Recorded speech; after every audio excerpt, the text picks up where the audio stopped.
conditional, so please go to safety. My Lord is willing, have you talked to him lately? I know we fall down and get up, yeah, we be tripping. Perking your ear until the Lord, can you please just listen?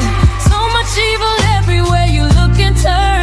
Watch you fight and pray, I'm gonna need you to learn. We won't win if we stay stagnant and won't rise above in a world filled with hate. Show more love. Show more love.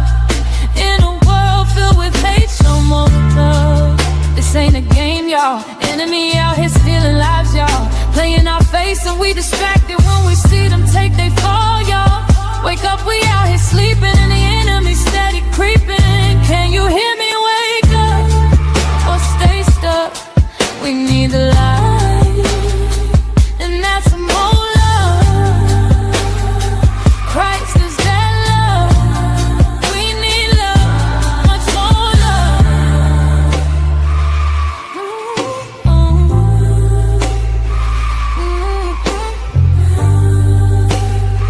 Christ is that love. We need love, much more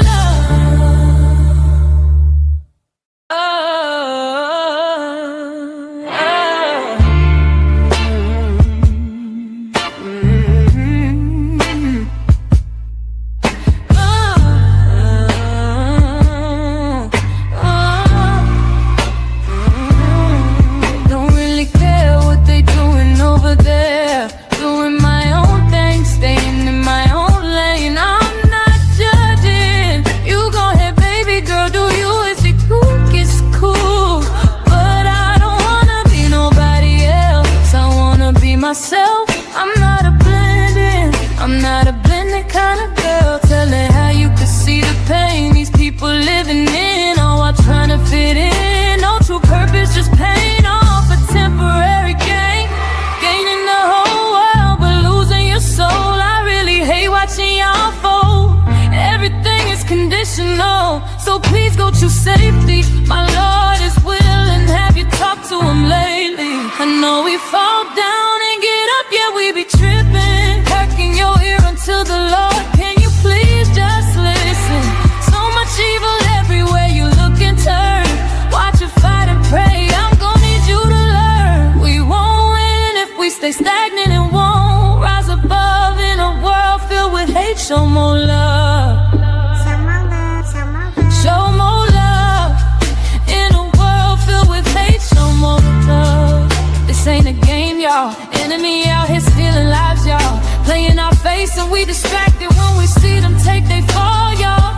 Wake up, we out here sleeping and the enemy steady creeping. Can you hear me? Wake up or stay stuck. We need the light, and that's more love. Christ is that love. We need love, much more love.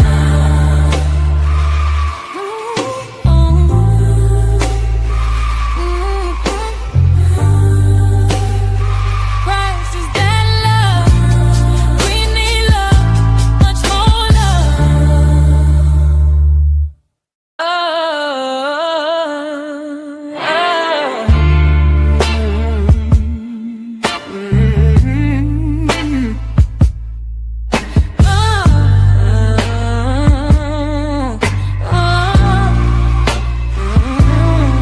Don't really care what they doing over there. Doing my own thing, staying in my own lane. I'm not judging. You go ahead, baby girl, do you? Is it cool? It's cool. But I don't wanna be nobody else. I wanna be myself. I'm not a blending. I'm not a blended kind of girl. Telling how you could see the pain these people living in, all while trying to fit in. No true purpose, just paying off a temporary gain.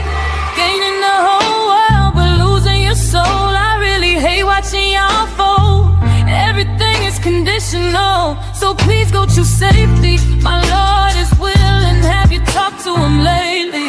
I know we fall down and get up, yeah, we be tripping. Perking your ear until the Lord, can you please just listen? So much evil everywhere you look and turn. Watch you fight and pray, I'm gonna need you to learn. stagnant and won't rise above in a world filled with hate. Show more love. Show more love in a world filled with hate. Show more love.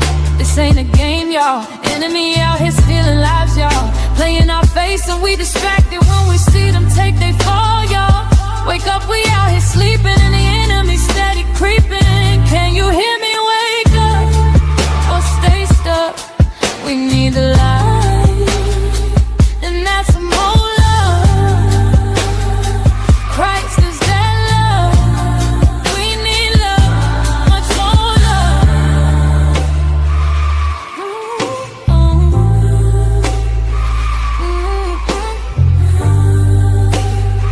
Christ is that love. We need love, much more love. Greetings, everybody. Thank you all so much for tuning in. My apologies for being late.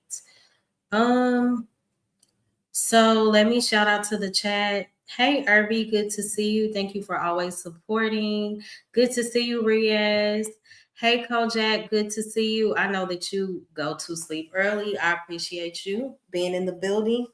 And yes, please remember to hit the like. Feel free to share. You can support the show by hitting the Cash App, MoLove8686, or the Super Chat. And you can also share the stream to show your support. Sis, good to see you. Shout out to you. The show is great. I don't know if you still out, but the show is awesome. Yes, again, hit the like, share, and please subscribe if you have not. Who else is here? Hey, Antoine, good to see you. Thank you so much for tuning in. Dark Lake, good to see you. Scam, and shout out to you. The stream that you did, that you and I think Mrs. TJ did on Bolo's channel was awesome. Shout out to you. Let's see. What did I miss? Oh, D, hey. Thank you so much for tuning in. Oh, okay, I got you. I know you normally are asleep by now. So yeah, tonight's stream is who or what is shaping your soul. And the thumbnail, I think it said when culture is your counselor. And we know that that's a huge issue today. I do want to start with prayer. Lord, I thank you for tonight. Lord, I just thank you for how you have kept us this far. I ask that you please bless this stream. And Lord, I ask that you search our hearts and expose where culture has shaped us more than your word. And Lord, I ask that you reveal where we've absorbed ideas without testing them. And we've absorbed ideas from culture above you. So, Lord, I'm asking in advance that you give us a sound mind, that you help us to operate from a space of discernment, and that you teach us how to let you counsel us. In Jesus' name I pray, amen. So, yes, tonight we are talking about something I believe most Christ followers don't even realize is happening at times. So when culture, again, becomes your counselor, that's a huge issue. And I'm aware that we are all being counseled. The real question is, the real question is, who has the loudest voice, basically? So who's shaping your decisions in the moments when you feel hurt, the moments when you are trying to decide if that relationship is for you, or the moments where you feel offended? Are those the moments where you check with God first, or do you more so align with the way that culture tells you you should respond? So again, yeah, that's something for all of us to think about. And most of us, we have to know that we don't reject God outright, not intentionally all the time. We just slowly start filtering him through culture. So yeah, before I get into the first point, hey Bolo. Hey, what's going on? How are you? Good, how are you? I'm tired. Are you? Yeah, man, everybody. Yeah, but I'm sure the Lord's gonna give me some energy. How are you doing, man? How's everything? Everything is good. I had a very busy day, so I get it. I'm kind of tired too. Can you hear me good? Because sometimes some of the things that you're saying, I don't know if it's on my side or your side. It sounds kind of matrixy. Can you hear me? Can y'all hear me in the chat, or I don't know if do it's I just me. sound If it's clear? Do I sound muffled? Can y'all please let me know? What does yeah, it sound like? some of the words, like when you in the matrix, like when you need to make that phone call and it starts sounding kind of like eerie, kind of sort of. I know I'm not describing it right, but it So, might just be me. I don't know if it's my end because we're supposed to be getting snow tonight. So I don't know if it's coming from my end.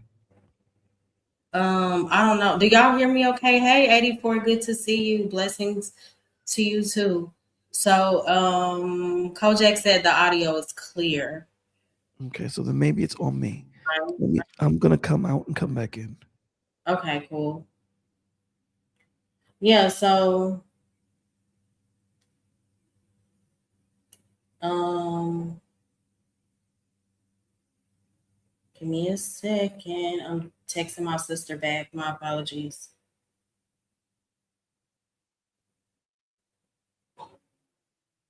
And sorry if y'all hear noise. That is my heater. I stay cold. Um, is that better? Is it I sound? think I think it's on me. I think it's me because you sound the same a little bit. So I think it's my side, but we'll thug it through. What does it sound like? It's like, do you remember the movie The Matrix? I never saw The Matrix. Okay. You ever talk on the cell phone and then when you're talking on the cell phone, like you're going in like a weak signal, and when the person is talking to you, it starts to sound like sounds instead of their voices. That's what you're sounding like to me. So I don't know if it's. I believe it's on Do my. I sound far away or what is it? No, you just sound like a robot, kind of sort of certain times when you speak, but it sounds like it's on my end because everyone is saying that you sound clear and I sound clear. So it must be on my end. So Okay. So, if it gets too bad, let me know. So the first point I wanted to go over, culture shapes how you react if you allow it. So, for example, when someone upsets you, what does culture normally tell you to do? To cut them off by any means necessary, protect your peace, and which we should, right? But we have to have discernment in that. So the culture will say if it feels too heavy, it's toxic. You don't owe anyone anything. So viewing things from just a cultural standpoint can have you operating out of a selfish space because scripture tells us something completely different. Again, Ephesians talks about love. It's talked about in Corinthians how we're supposed to be patient, to bear with one another in love. Proverbs is another one that says, it is to your glory to overlook an offense. So, culture, again, will train us to react quick, and God trains us to respond wisely. And there's a difference.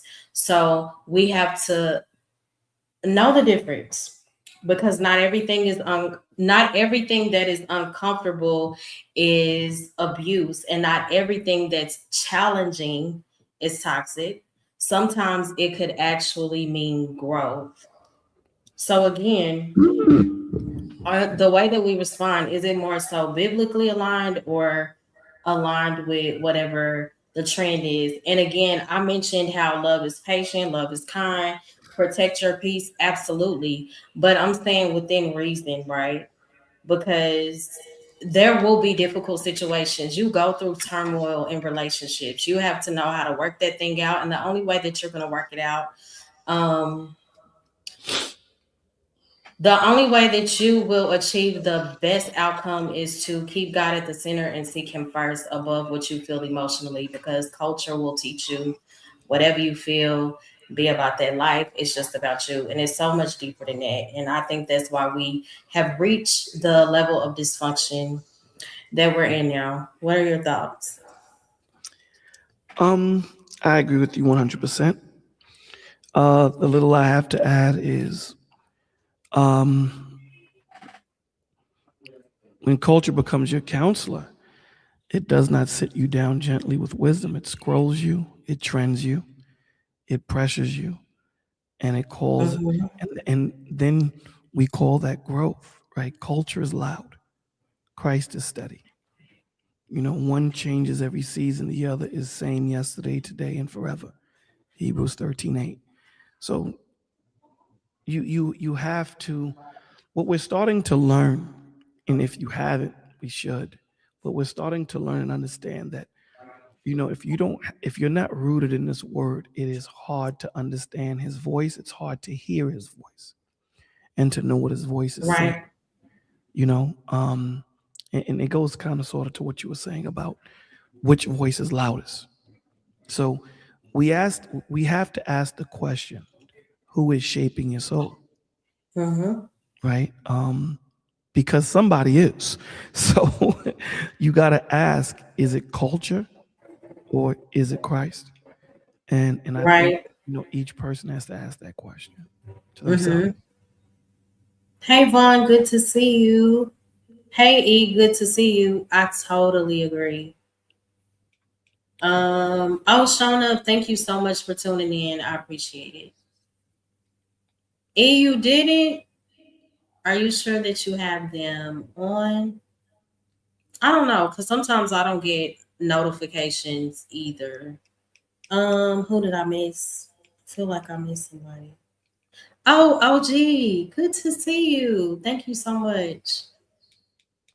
Oh, thank you. So E said soul is mind, will, emotion, and imagination. Okay. I don't know where that came from, but okay. Sure. You gotta stop, scam. Does getting fat count as growth? It does. Yeah, physically, it does. But that, I don't know if it's a health getting, do it. getting obese can tell, one, you have to look at it. Is it, from a physical standpoint that you can't control?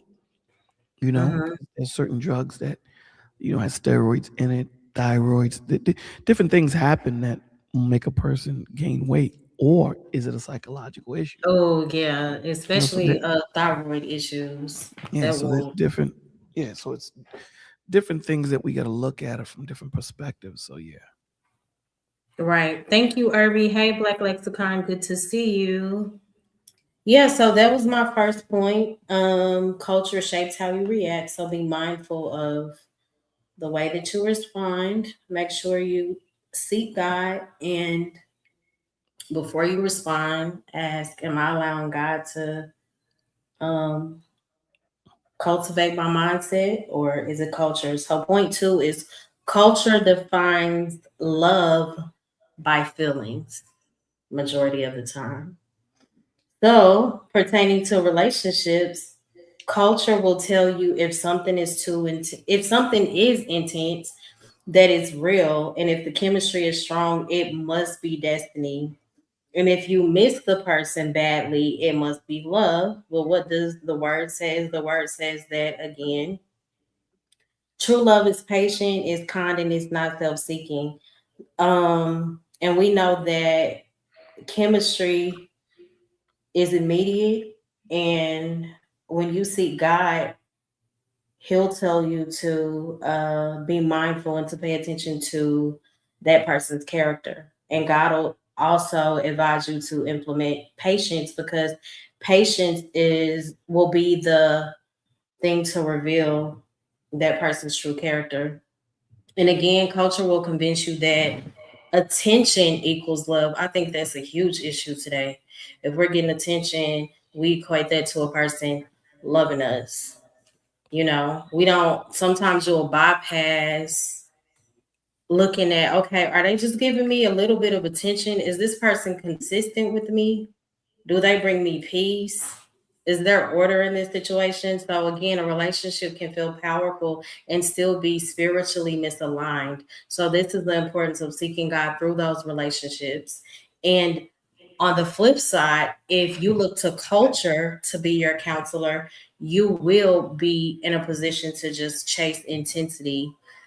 And if God is your counselor, you will examine again the person's fruit. So, yeah, your relationship choices reveal who is counseling you. What are your thoughts? Um, yeah, you made some very great points. I think that we got to start going into and start breaking down pertaining to relationships. Who's discipling you, right? Because a lot of the times people are discipled through music, through social media, through politics, through what Mm-hmm. is, through what it celebrates and what it cancels, right? Romans 12:2 says, do not be conformed to the world, but be transformed by the renewing of your mind. So what does that mean? Conform means pressed into a mold. Culture has a mold. It tells you success is money and status.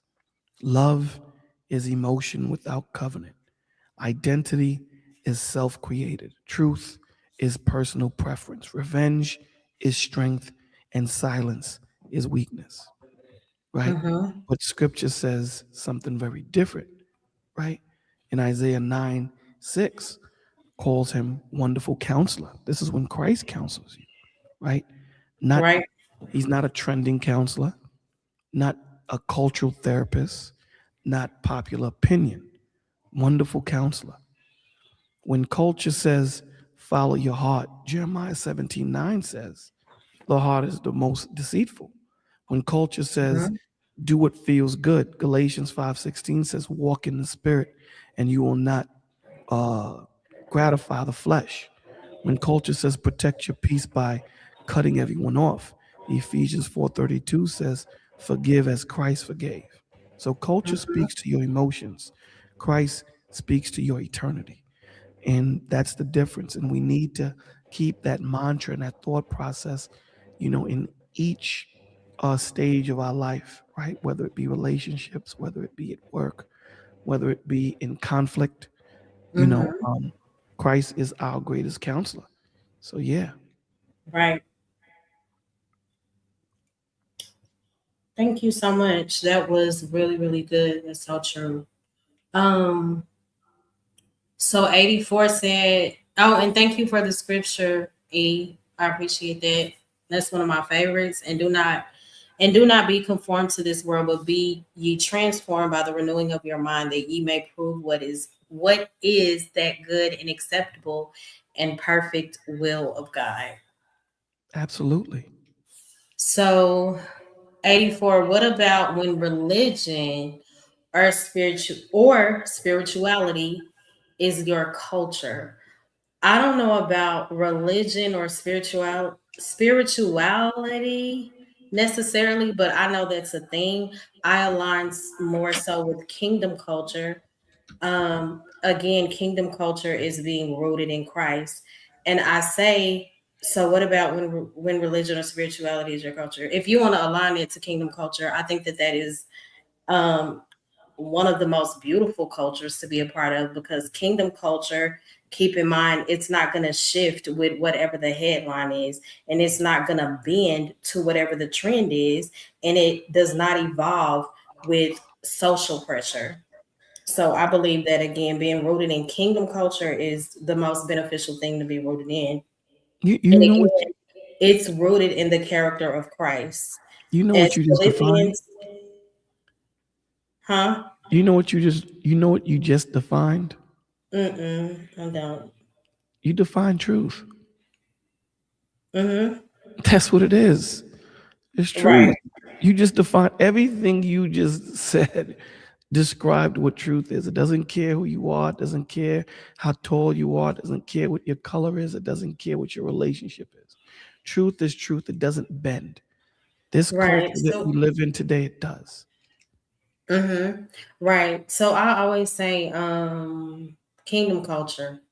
And that came in my spirit maybe like 7 or 8 months ago. Like, kingdom culture. That's absolutely a culture. Again, because it does not shift with headlines or trends. And Philippians 3:20 tells us our citizenship is in heaven. So that means, yes, we live here, but we are governed from there, which is heaven. So, um, yeah, it's just different.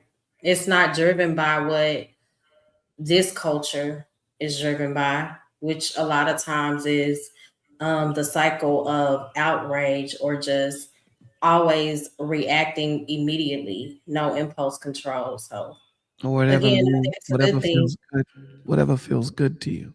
That's what you that's truth in the Hmm. culture that this world runs by. So yeah. Yep. Did you want to add to that? I was gonna Yeah, give. this world doesn't teach perseverance. You know what I'm Hmm. saying? So when we look at how fast culture changes, what's wrong yesterday is right today. What was celebrated 5 years ago is now offensive. But when we Hmm. read Psalms 119 and 89, it says, "Forever, O Lord, your word is settled in heaven." Settled. Hmm. Not, Right. not evolving, not negotiating, not adjusting to poles. If your soul is shaped by culture, and the culture we're talking about is this world's culture, your Hmm. identity will always feel unstable. But if your soul is shaped by Christ, you stand on a rock, which is Matthew Exactly. 28. So it's important to understand the difference and the nuance, right? Now, we have to understand, excuse me, we have to understand that, do you want to be a rock anchored, or do you want to be a tree swayed and moved with it, whichever wind blows you, whichever way? Right. The choice is yours, and you have to make that choice. And that's what the world is like. Ridiculous. Yeah, 1 minute we're friends with somebody, the next minute we're enemies. You Right. know, Hey, Death Racer. and and Yeah, they it's weird. and they don't give you a breakdown. They just say, "Well, that's just what it is. You either Hmm. follow or you're ostracized," and that's just how this world runs, right? Hmm. Either man wrote, "For my thoughts are not your thoughts, nor are my ways your ways, says the Lord. For as the heavens are higher than the earth, so are my ways higher than your ways, and my thoughts than your thoughts." And that's supposed to be Isaiah, I believe he put up Isaiah 50 something. But Hmm. absolutely, the Lord is rooted in he's a stone, he's an anchor. You know, Yeah, when we read Philippians 4 and 8, it tells us what to think on what is true, noble, right, pure, lovely.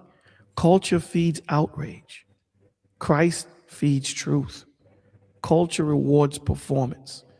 Christ transforms the heart.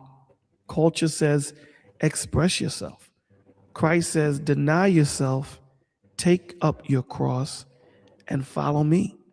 So that's not popular, but but it's powerful, and that's what we have to understand. Culture, this world is self-serving. It's selfish. Get that's the yours. problem. Do Right. you? YOLO. You only live once. Christ That's speaks it. against that totally. Christ tells Right. you And you and only live that's once.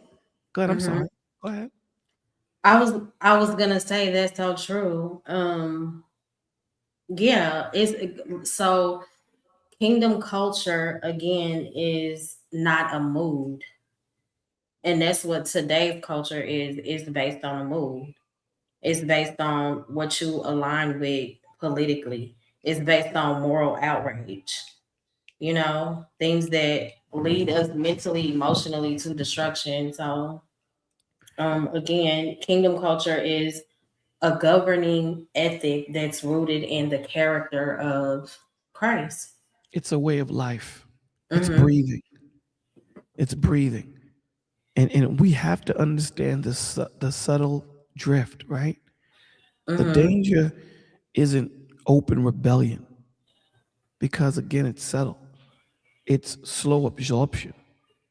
So Hmm. you still go to church, you still say you believe, but your decisions are shaped more by trends than scripture. You quote influencers more than the word. You defend culture Hmm. narratives harder than biblical truth. That's when culture has quietly become your counselor. And this is what we are. We're not catching. and by the time you catch it, it's too late, right? Mhm. So this is why, the one thing that I try to pay attention to, right, is the surroundings around me, everything that's around me. Like when you get into your car and you turn it on, all of the lights on your dashboard turns on. Mhm. And it's a self-diagnostics check that your car is giving itself, right? So each light represents a different system. So if something is wrong with your motor, then the check engine light's going to stay on. If something Right. is wrong with your tire. So we have to give ourselves this diagnostics check more often than we do. Because by the time you give that diagnostic check, it might be too late. You're already caught up. Right.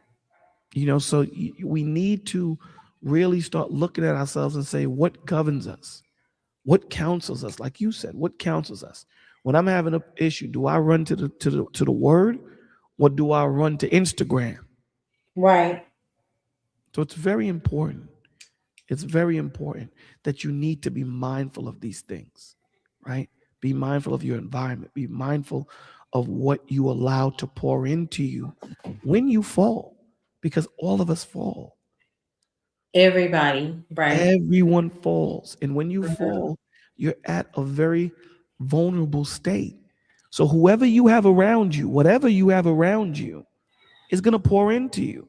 So if you're a trendy person, then trends are going to pour into you.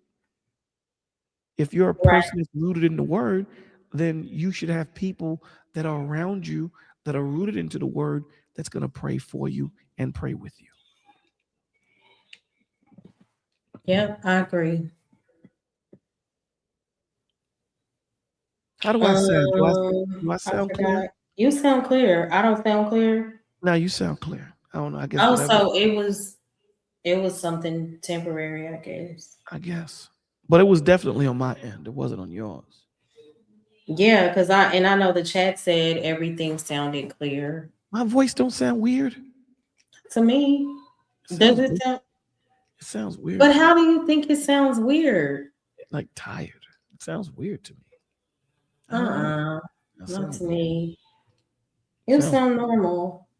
okay. Yeah, so since we were on the subject of kingdom culture, so kingdom culture operates from a standpoint of covenant and not convenience. When you consider modern culture, it's transactional. For example, it teaches people to stay as long as it benefits them. It teaches them to leave when it gets too heavy, and to align in the moment, like while everything feels good. And again, when you consider the culture of Christ is based on integrity, faithfulness, showing mercy, and being given mercy is based on sacrifice. So many things, and it's a job. You know, Yeah. it's a lot of work. Everything you And just said. it's not based on convenience. And I think that's where so many of us struggle because everybody wants everything to feel good. We hate being uncomfortable. So the majority will choose what's popular, what's easier. Everything you just said, people will say, well, why should I inconvenience myself? Of course. That will be their response. You know, Hmm. you have to you at one point in your life, as Jesus asked in John 18:38, you gotta ask what is truth. Culture's answer, whatever works for you.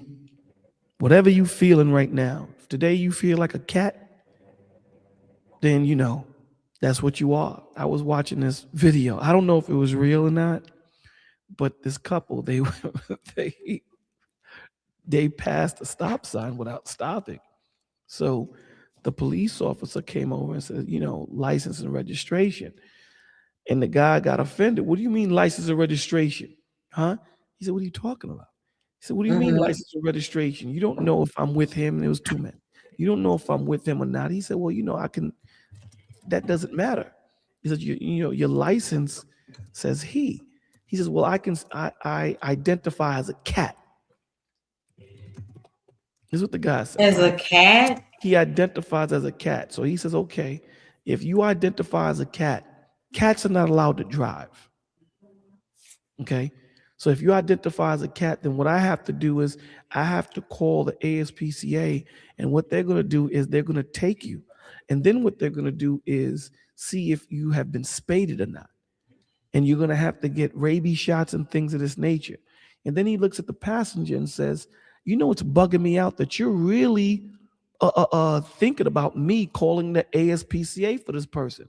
Let me just give you the ticket and go. The point of the matter is the way society today is, whatever you're feeling is what you are. If you're Mm-hmm. feeling like you're a dog, if you're feeling like you're this, you know, go ahead and do this. I remember there was an article where a woman came into school and verbally attacked the teacher because the kid uh, identified as a cat, and the teacher wasn't going for that. So she came and really tried to lay into the teacher. So you know, that's what this culture it's talking about today. Whatever works for you. Jesus answered in 14, John 14:6, I am the way, the truth, and the life. Not a truth, the truth. If Christ is truly Lord, he doesn't just comfort your feelings, he governs your convictions. And that's the point of it all. Mm-hmm. Truth doesn't care about how you feel. Truth doesn't care about what your relationship is. Truth will direct you in a way to get you to where you need to be. Is it going to hurt at times? Absolutely. It is going to hurt. But truth is going to strengthen you to become that man or woman that you need to be so that you can fortify yourself in him so that you are able to function in this world, because this world is wicked, man. This world is wicked. Mm, I agree.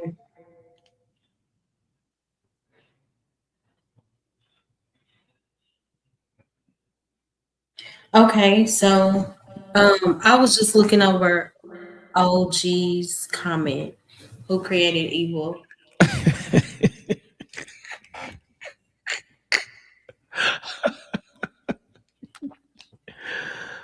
Oh man. I mean, okay, man's disobedience. Man's disobedience to God's laws, statutes, and commandments.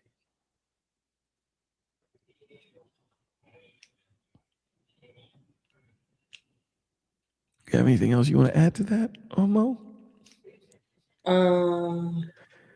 Okay, so I've had somebody ask who created evil, and they will tie the scripture in Isaiah. When he says, I create evil and I Uh, create good.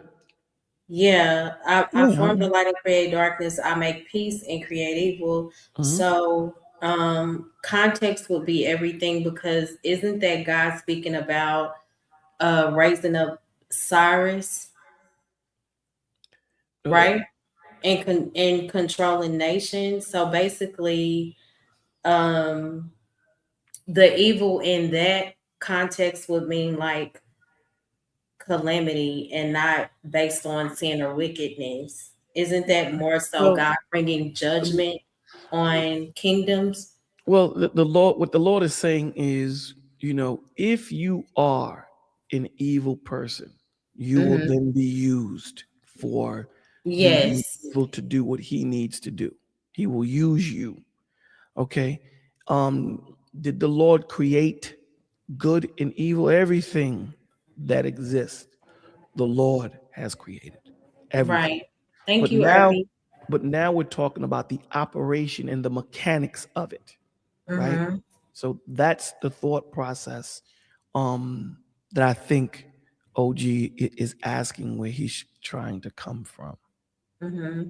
Yeah. I'm gonna drop the link if you guys would like to share your thoughts. So I gave 3 points, and again, those. Well, let me say this before you Okay. drop the link. You know, this is the thing, guys, and to what Mo is saying, you can't serve two masters. This is what Matthew 6:24 says. You cannot let culture shape your worldview Monday through Saturday and expect Sunday worship to undo it. It doesn't work that way. Spiritual Right. formation is happening whether you choose it or not. And it's either going to be on the left hand or the right hand. So choose wisely. Open the word daily.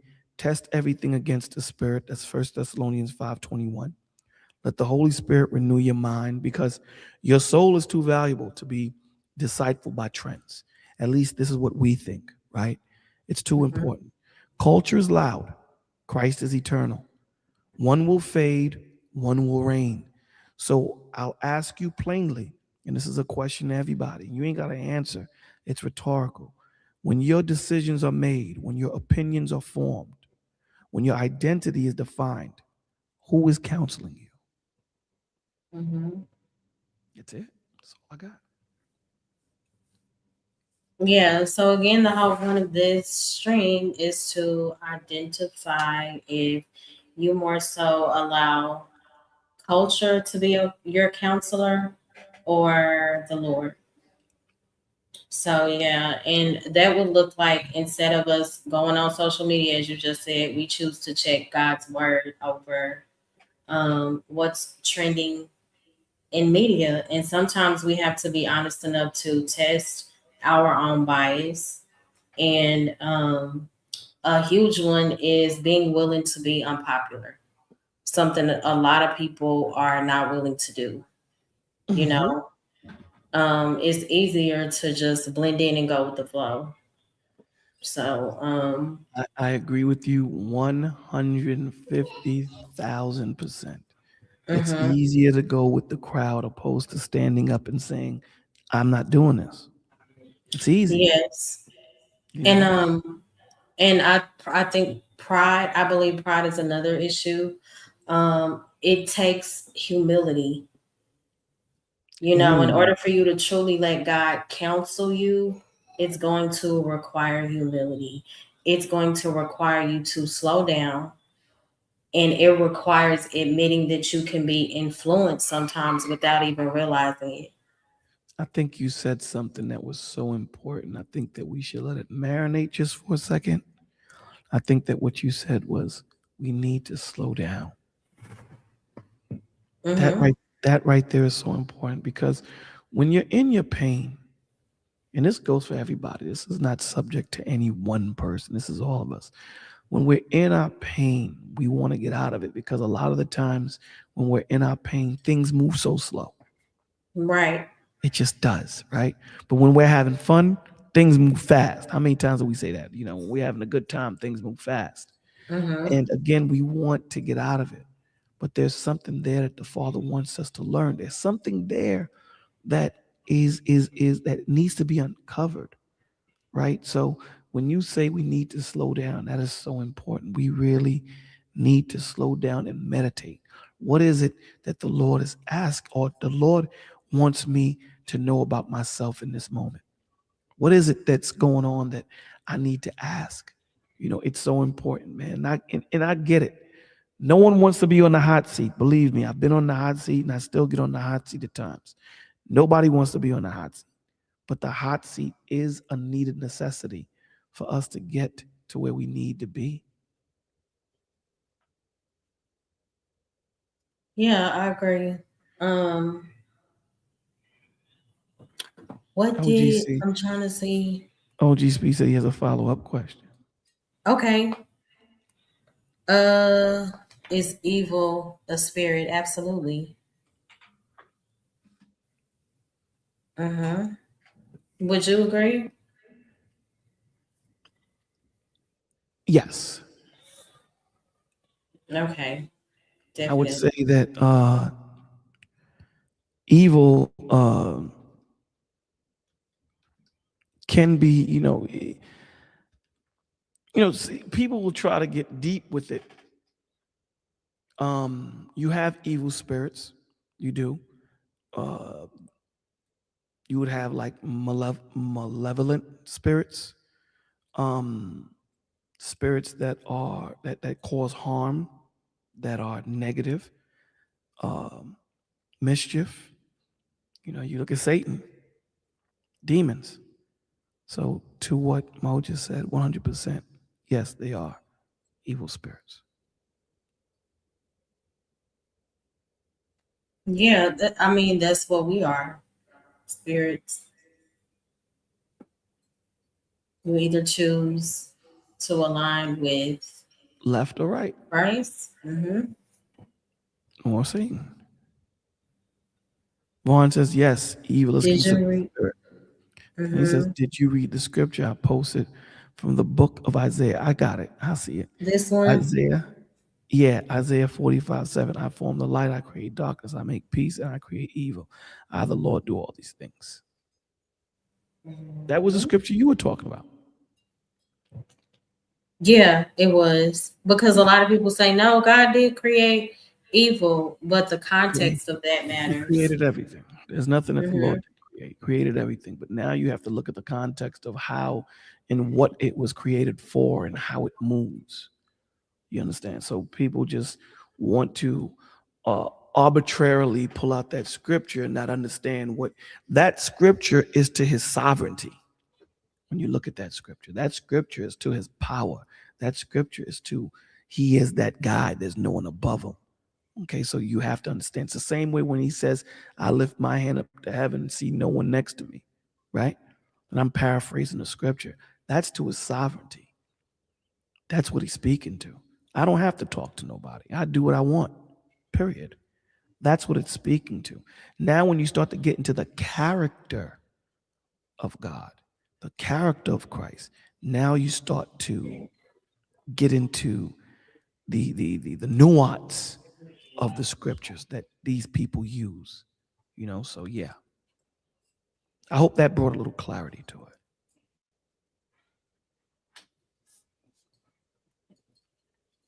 Mm-hmm. Hi, Melman, he said Molech. Mailman, good to see you.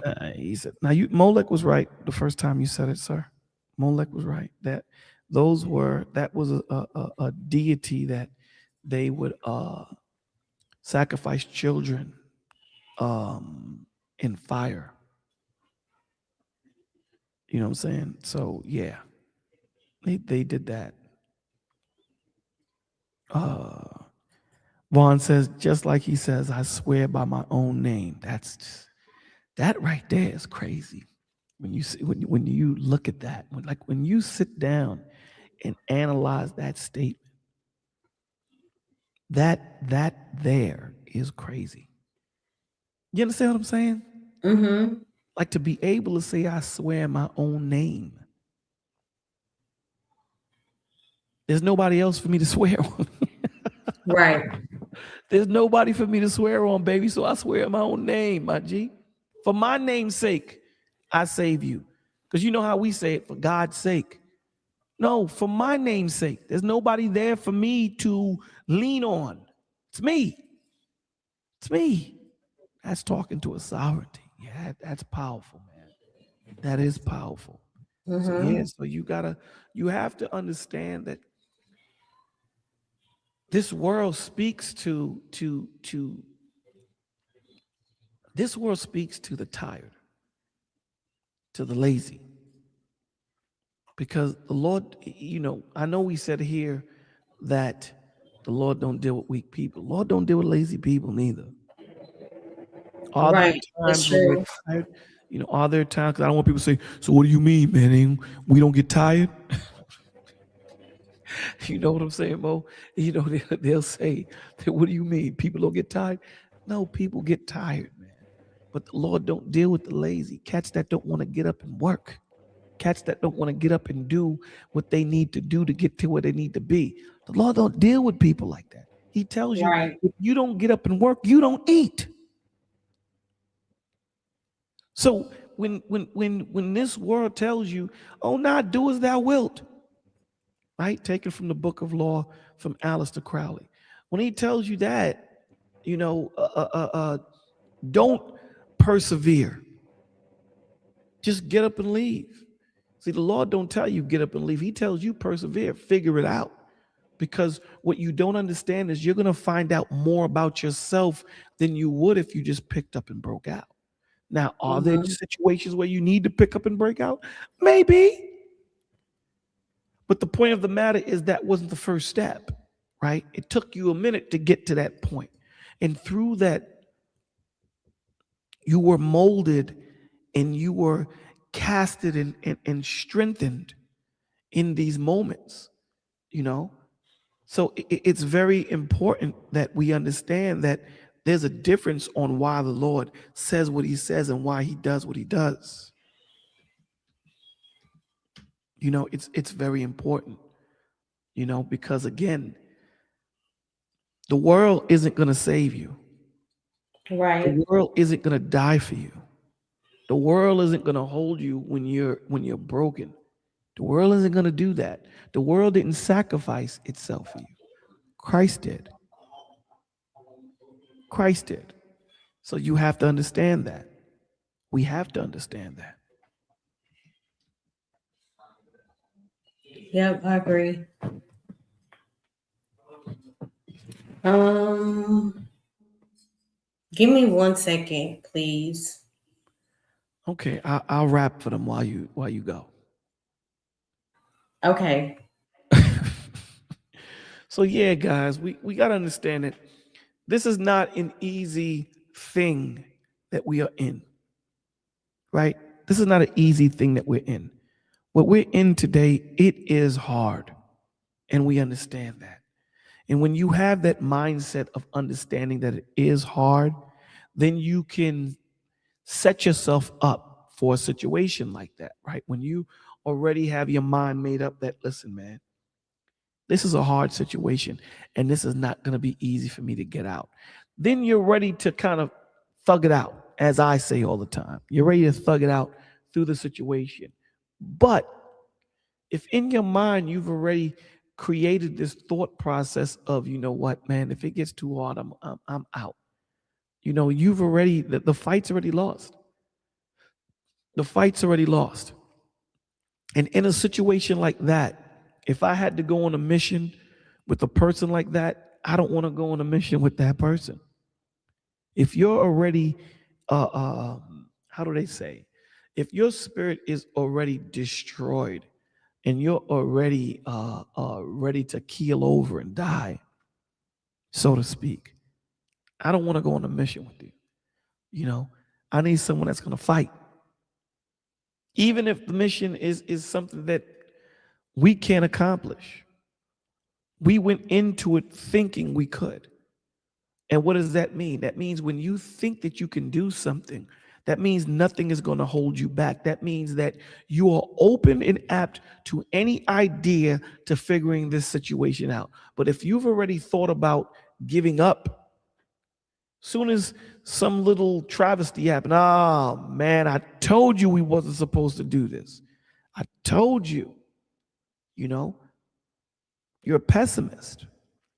In a situation like that, you guys did you ever think about why did Megatron always have a Starscream right next to him? Because he was such an evil influence that if he left him in the ranks without being checked, he would influence everybody. So this is why he kept them right next to him, so he can keep his thumb on his throat. And we got to understand that. Big Ant in the building. E, what's going on, baby? You hear me? I can hear you perfectly. Yeah. How you doing today, brother? You keep I'm, cooking. I'm, I'll finish I'm when you. alive. You're in the middle. Huh? You're in the middle of your cooking. I ain't gonna I, stop the chef from cooking. I, I was in the middle of the Transformers. I was getting a little nostalgic, man. About when you leave something unchecked and you leave something unchecked and you leave it alone, it has the propensity to spread. You That know, is correct. and that's the one thing you don't want. You want to mitigate that situation or said problem. You want to mitigate it. And a lot of the times when we're dealing with lazy people, they don't. They don't. You know, and here's the thing, and I want your thought process on it. Leaks don't stay in one room. Leaks will flow into other rooms. Anger will flow into other parts of your life if you don't check what's making me angry. So we have to understand that these are things that the Lord wants us to seek out and understand these things about yourself. It helps you to know about yourself so that you understand where is your strengths and your weaknesses and what you need to work on. Your thoughts on that, my brother? Absolutely. I think that a lot of things to happen to us is for us to grow stronger spiritually. And sometimes we look at it as, oh, why? Oh, me. Woe me. It's so bad. But we're supposed to be on this faith journey of continuing to increase more and more. And God never told us it wasn't going to be no fight. I don't know where people get that from, right? Yeah. And so, in the midst of the fight, in the midst of the resistance, people, they get so focused on the resistance and not understanding the lesson. Oh, you're gonna have to unpack that because that was fire. Please unpack that. So what people do is they say, "Hey, let me focus on the strife. Let me focus on the thing that hurts, the pain." Instead of them saying, "Let me focus on the lesson so I don't have to repeat this lesson." And so many people repeating lessons because they only can focus on the pain and they don't focus on the lesson that they supposed to been learning. And God said, "I'm gonna send you through it again, Bolo, because you didn't listen the first time." Word. And so Well, I understand this. I'm supposed to be learning something. If I fail to learn in school, what they make you do, Bolo? you gotta Repeat do the that grade. lesson again. You gotta repeat the lesson or repeat the grade. And so people look and they say, "Why I feel like my life is this circle and I can't, why are we going around the mountain, children of Israel? Why we keep Mhm. going around the same mountain? Is because you didn't learn the lesson." 100%. We're so focused on the destination and we're not focused on the journey. And the journey is what prepares us for the destination. You're 100,000% correct. And and here's the thing. We understand that being on the hot seat, it's hard to focus on the lesson. This is why the Lord tells you slow it down. Breathe. You don't like this hot seat, right? Well, you don't want to be back here to what E is saying. You don't want to be back here. So let's try and get it right the first time so I can move you to the next lesson. So I don't have to cycle you through it again. Because here's the thing, the Lord isn't George Bush. You ain't going to pass because of your age. You'll be 85 years old in the same grade as 3 year olds.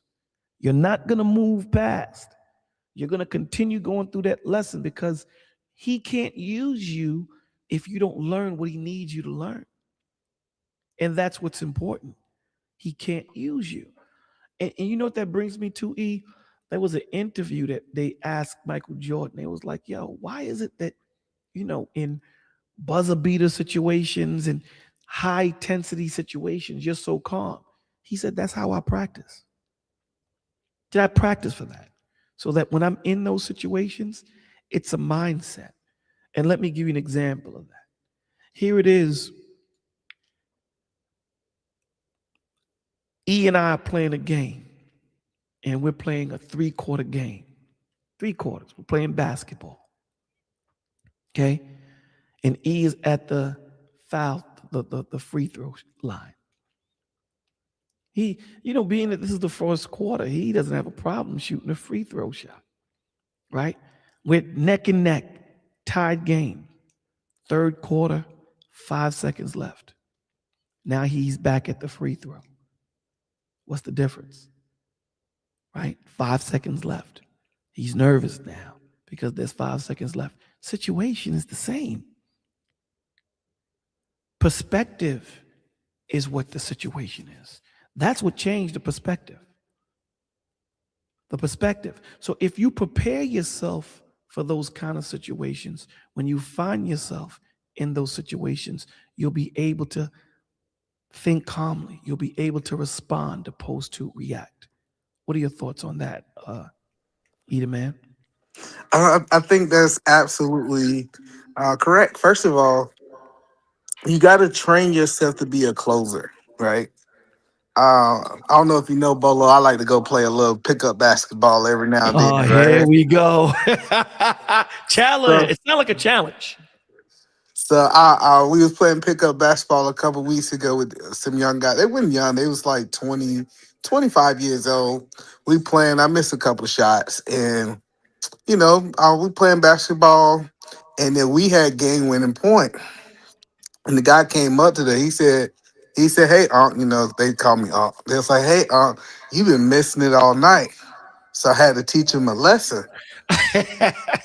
I said, "See, but you don't understand. I'm built for the pressure."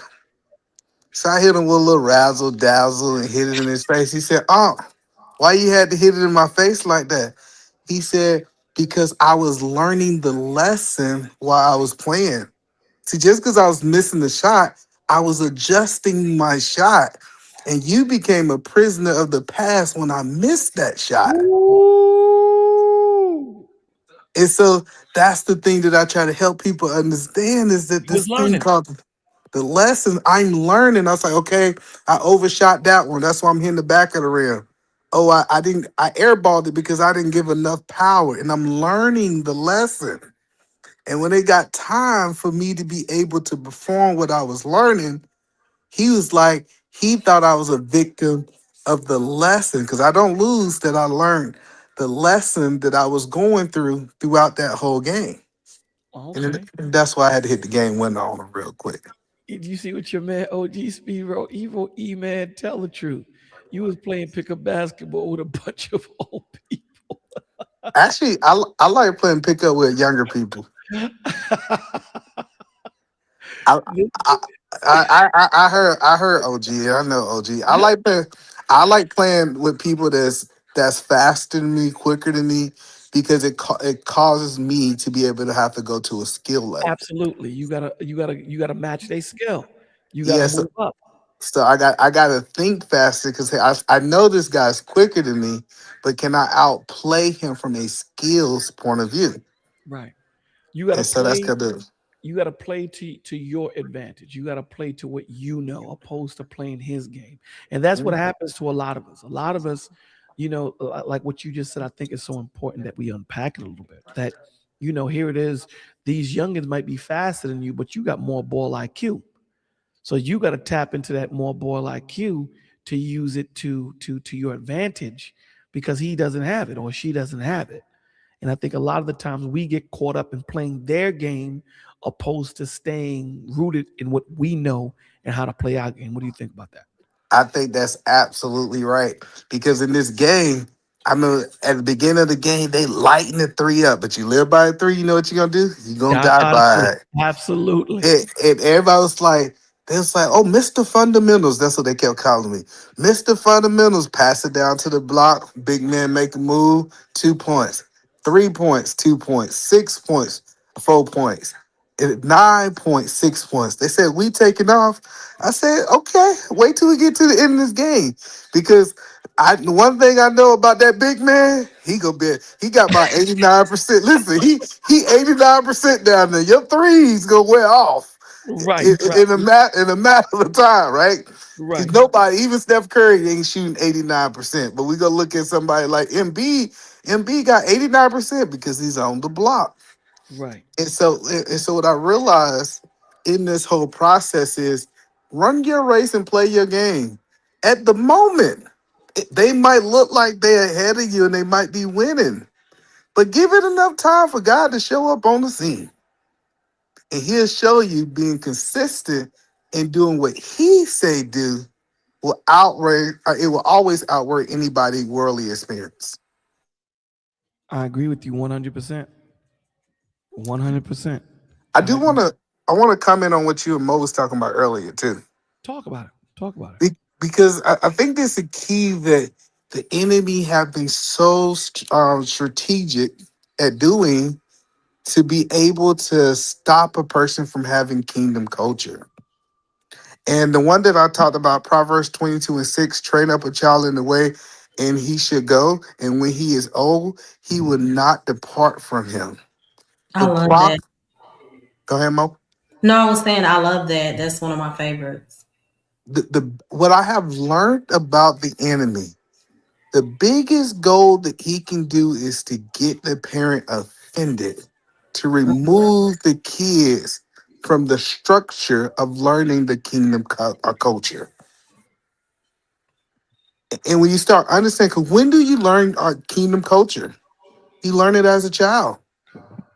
Your culture is already baked in your head at 18. This is why if a You think person, so? Absolutely. If a person now, God can change anything. He can do anything. Let me say that, right? He can do anything. He could take an 85-year-old man and change it all.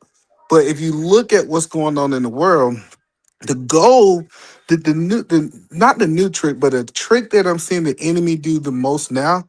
He said, I got to get the parent out of the church because the kids ain't gonna listen to them anyways, right? 9 times 10, the kids ain't gonna listen. They listen to people from the outside, echoing the things that you have already said. But typically, if you're the only one telling your kids, it's a level of rebellions there, right? And Mm-hmm. and so what I learned is he said, let me remove them from the church, and then they only can hear the voice of their parents, and then I can have influence through school, through media, through all the other stuff, echoing a different thing. And so, but imagine if you raised them up in the church. I'm telling you, I think it's scientific. I need to go pull it up. It's Hey, True Bleed. science. Go ahead. I'm Oh yeah, sorry. I was you saying hey good. to True Bleed and Beige Lives. Good to see you. Go ahead, my bad. It is scientific evidence that everything that you learn, and this is why they start trying to teach kids multiple languages at a young age, because the older they get, the harder it is for them to learn.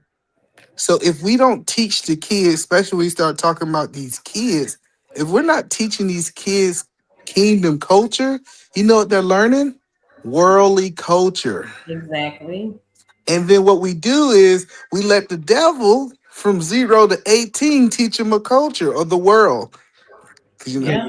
you're te- 100% right about that because the human brain at young ages is more pliable than it is when it gets older. When it gets older, it starts to realize certain restraints. Even though when you were younger, you think anything, you think the world is accessible. When you grow up, you start to learn disappointment and things of that nature. So you're 100% when it says, you know, uh, kids are easier to learn different languages and things of that nature when they're young. You're 100% correct with that. and this principle also, is it's a principle in learning culture, right? Like that's Mm-hmm. why if you take a person, I was watching, I watched this movie. I know y'all might think it's not a good movie, but not Medea, Joe's Road Trip, Oh, I was watching some of it. I got and half. Joe's Road. Some people say, like, I'm like Bolo. Let me Who's in say that? this, right? Who's in that? Like Joe's Road Trip. Who's in that? it's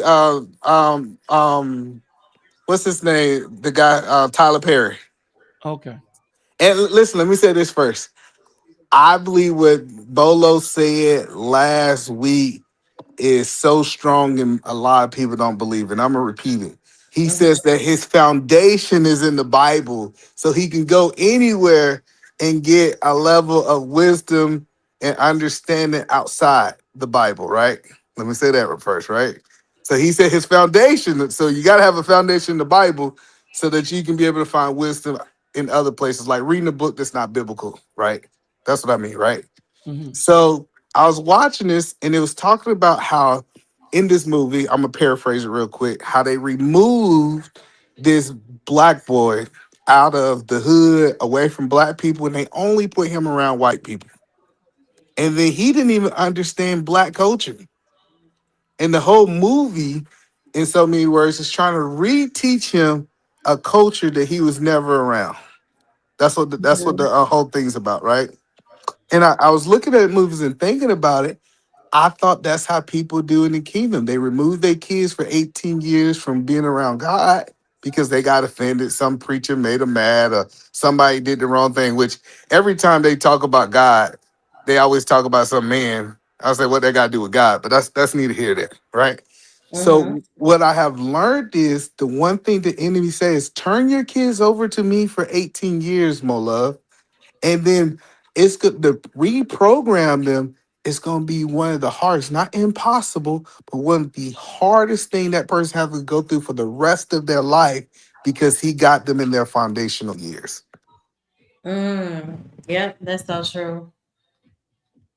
I always say that. Like, um, The enemy is definitely a coward because they try to influence the weakest link first, the kids. If the enemy can get you while you're young, that makes his job easier, you know?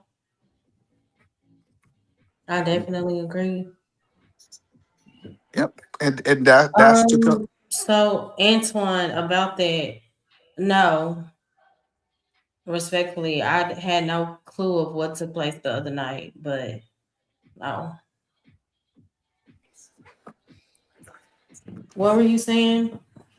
So yeah, and so and then the culture. I want to say this too. Culture's not taught by the parents for the most part. Uh-huh. I think we think it in a perfect world. Maybe you isolate your kids from everything else, then maybe that's different, right? But most of the time, when you learn culture, it's typically someone outside of the family. Like you learn, like I learned how to play spades, the barbecue around the family, but not around my mother and father. Kind of get what I'm saying? Uh-huh. And so uh the my biggest goal is it's not about what how I am influencing my kids, which I am going to have an influence. What are the key things I'm going to put around my kids to be able to reinforce the things that I'm trying to teach them? Uh-huh. So as long as you get that reinforcement happening, so it's me, I said it first. So imagine I said it first. They heard it at children's church. They heard it over the pulpit. We went to my friend's house that's believer. They heard their parents saying it. Now I'm reinforcing the culture, and everything's telling them this is right to do. Right. And the difference, like the benefit of the kingdom culture is it works on forming character before it does expressing whatever a person's opinion may be. You know, for example, modern culture, it tells us to speak whatever we feel, whatever our truth is, which is that really true? And just basically amplify what you feel. And that's not wisdom, you know. Again, kingdom culture will prioritize rightful formation. Yeah, so again, and that includes being patient, having self-control, being more gentle than we are aggressive at times. And we wonder why we may not get anywhere in communication and relationships. We have to consider all of these things. Again, that's the benefit of kingdom culture because it works on forming a person's character. This culture today doesn't do that. It's about expressing everything that you feel. Yeah, and I like earlier when you talked about the truthfully and honestly, you might be in a situation where you are the salmon. Mm-hmm. I don't know if you know how salmon work, but salmon swim. They swim upstream, so everything's coming downstream. Everything is in a situation where it's coming towards you, and you Uh-huh. like, hey man, everybody, all the other fish is saying, Bolo, you going the wrong way. You supposed to be going with the water. You know what Bolo doing? Bolo swimming upstream, swimming upstream, swimming upstream. And Uh-huh. then what you learn about salmon, I think salmon is one of the best meats ever. It's a reason it's a different color than the other meats, but that's neither here or there. But what you learn about salmon is the reason it's so high in protein is the muscles that it actually gain going against the currency. Uh-huh. So yeah, it's a I believe. Listen, if y'all don't think I go against the grain, and people don't Oh, like trust me, I it. know. People don't like it, but I know you do. I always told myself that I wanted to be an independent thinker. I always wanted to have the ability to be the impact of God, and that causes me to think, hey, not what's the world thinking, what is God thinking? Mm. Yeah, that's real. Hey, Coach Berg, good to see you. Coach Berg said Jeremiah 19:5 and 6 indicates that the Israelites sacrificed their children to God. Hey, OG. Hey, how you doing? How's everybody on the panel doing? Time to go. No, no, no, E man, I you gotta gotta get out stop. of here. Hey, look, E man, you gotta stop running to the walk every time I get up here. All right, slow down. Okay. No, That is I don't want to say this to pick it back on what you were saying because I think it's very important. One of the things we have to find out what is the biggest influence. The biggest influence that. on our children is children. So even though we send them into these castles, the biggest influence they get is from children. And Mm-hmm. so sending them there or sending them in the street or sending them to play with other kids, you don't know these other households, and these other children can be influencing your children That is into their true. own household. So Mm-hmm. there's a great video out there, Mo. It was done back in 1980 as a professor, young man who talks about children development. I Mm-hmm. would like to send that to you, let you go over it. Maybe one day you can do some inserts. Okay. Church, church used to be, church used to be number one. Hey, Ron. Mm-hmm. Now it's not even in the top six. So Why do you think that is? because a lot of evolution of I think a lot of evolution of having faith in the heads of churches. Churches used to be pretty much rescue centers from a lot of problems in our community. And if you go back Mm-hmm. as far as the Underground Railroad to secret meetings at night, uh, a lot of things that it was very instrumental in our community.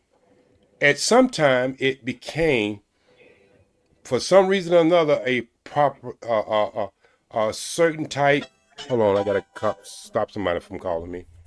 Uh-huh. Just give me a second. I'm gonna just. Now I'm gonna share a story while he do that. Right, quick story. Uh, Mm-hmm. just a quick second. So the day in church, this will happen. Let me tell you why I think it's so important to have your kids in church. Right.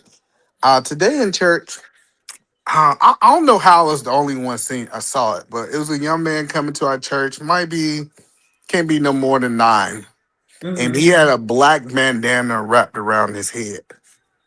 And I'm from Georgia, so you know me. I know certain things that maybe other people, and I just looked at the whole service. Nobody said nothing to him, so I said, "Hey, young man, come to me real quick, right?" Mm-hmm. And he came over to me. He smiled because he knew what I was about to say. I said, "Hey, take that bandana off your head, young man. Why you wearing that in the church?" And he started laughing. He took it off, and then I was still working in the church after I finished the church. I pulled him to the side. I said, "Hey man, give me that bandana." I said, "Who gave you this bandana?" He's like, "Hey, I was at my friend's house," kind of what OG was saying.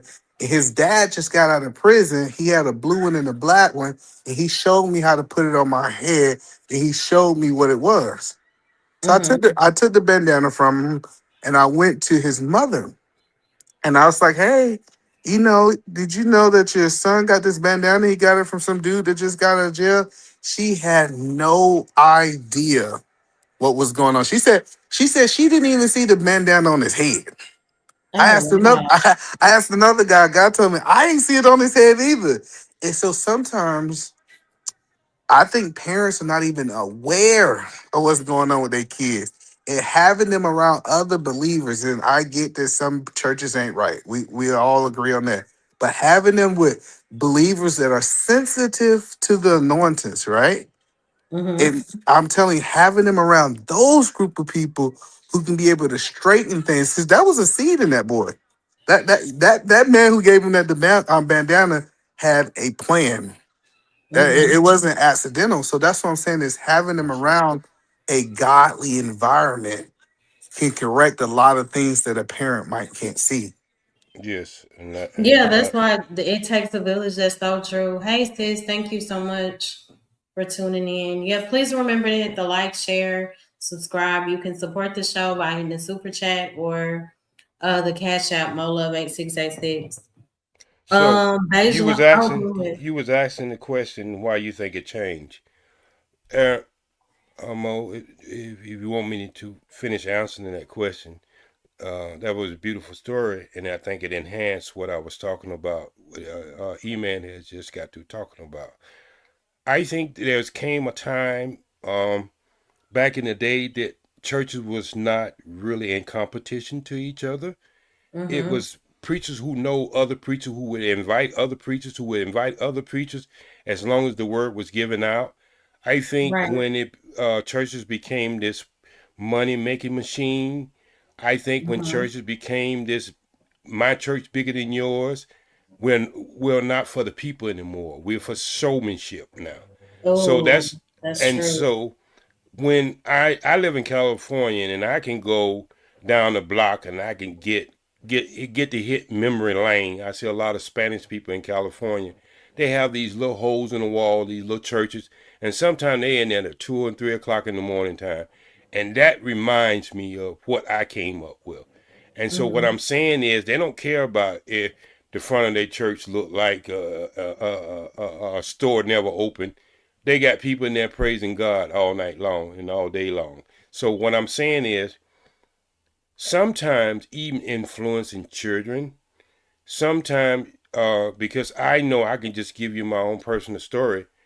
If Mm-hmm. I wasn't raised up in Bible school and I heard some of them stories in church, and some of my friends have told me that, it scared the hell out of them.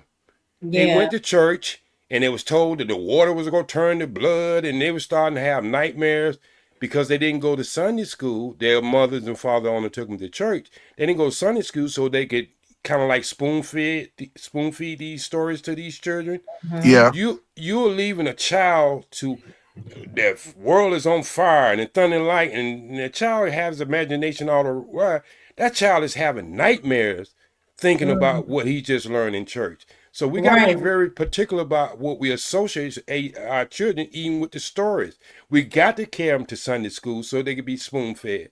So I just think it's a lot of different things. And then when Bush came along and offered the church money, which is supposed to be Mm-hmm. a separation of state and religion, but that was offered, and a lot of churches start taking the money now. So Right. now they can be political when they used to couldn't not be political. If they invited one person, they had to invite the second person. So I just believe that all the good churches out there, the most of the good churches out there, don't get the recognition they should. And that's these mom and I agree. pop churches that you don't hear about it. It's these mega churches, these stars, basketball players, and all these other people go to. It's the church that Jesus destroyed when he went in it. Most Mm-hmm. of them are set up that way. So, but the little small churches, they're that old time religion, and they strictly scripture. They strictly That scripture. is so true. I mean, I seen a church singing at a damn casino, Mm-hmm. Christmas Carol. Mm. It was one of these mega churches. Yeah. That's crazy. But I think you hit Before y'all something. before y'all continue, I do want to say thank you. Shout out to you, sis, for the 49.99 super chat. I love you too so much. I appreciate it. Um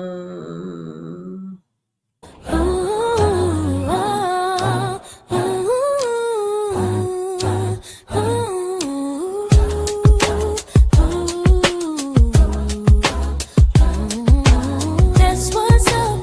Keep it up. I thank God from above that you show more love.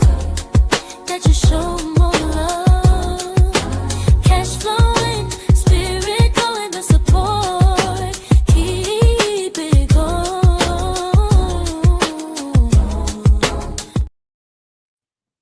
thank you again, sis. I love you. What were you saying, E? I think what OG was saying is 100% right. That's why, like at my church, if you under a certain age, really like 12 and under, we have Sunday school for kids at the exact same time as regular church. I know some people separate it because they want everybody to come to church and make it look good for the photo shoot. But it is so smart to say, hey, check this out.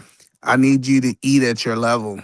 If you are a baby, we'll never give a baby a steak and potatoes Exactly. and force Hmm. them to have it. So what we do is we We have teachers that have lesson plans that say, let me give them something that they can digest so they can start understanding this at their level. And it should, and we should have a level of separation where not only that, separation for the kids, it's also should be a separation ministry for women and men. Mhm. First lady might need to talk to the women one type of way, and the men might need to have a whole different hard conversation. That my pastor, he do it straight, no chaser with the men, Mhm. right? So we do got to understand. Just like if I go to a doctor's office, yes, you got a general doctor, but it's still specialties. Like it might need a foot doctor, or you might need a certain type of ministry to Mhm. for the people because it's not one size fit all inside of a church.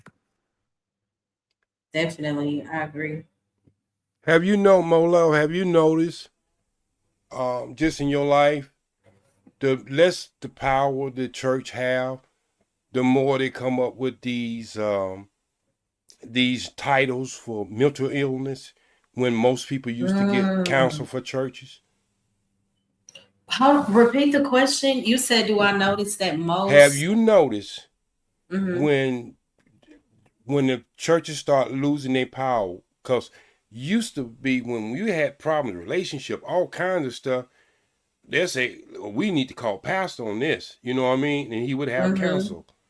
But as the church is getting less involved in community settings, that's when the pharmaceutical companies came in and all these different names for all these different ailments. We got an ailment for everything now. Mhm. You know, you breathe too hard, they call it breather level or something. You know what I mean? Now you got to take a pill for breather Yeah. level.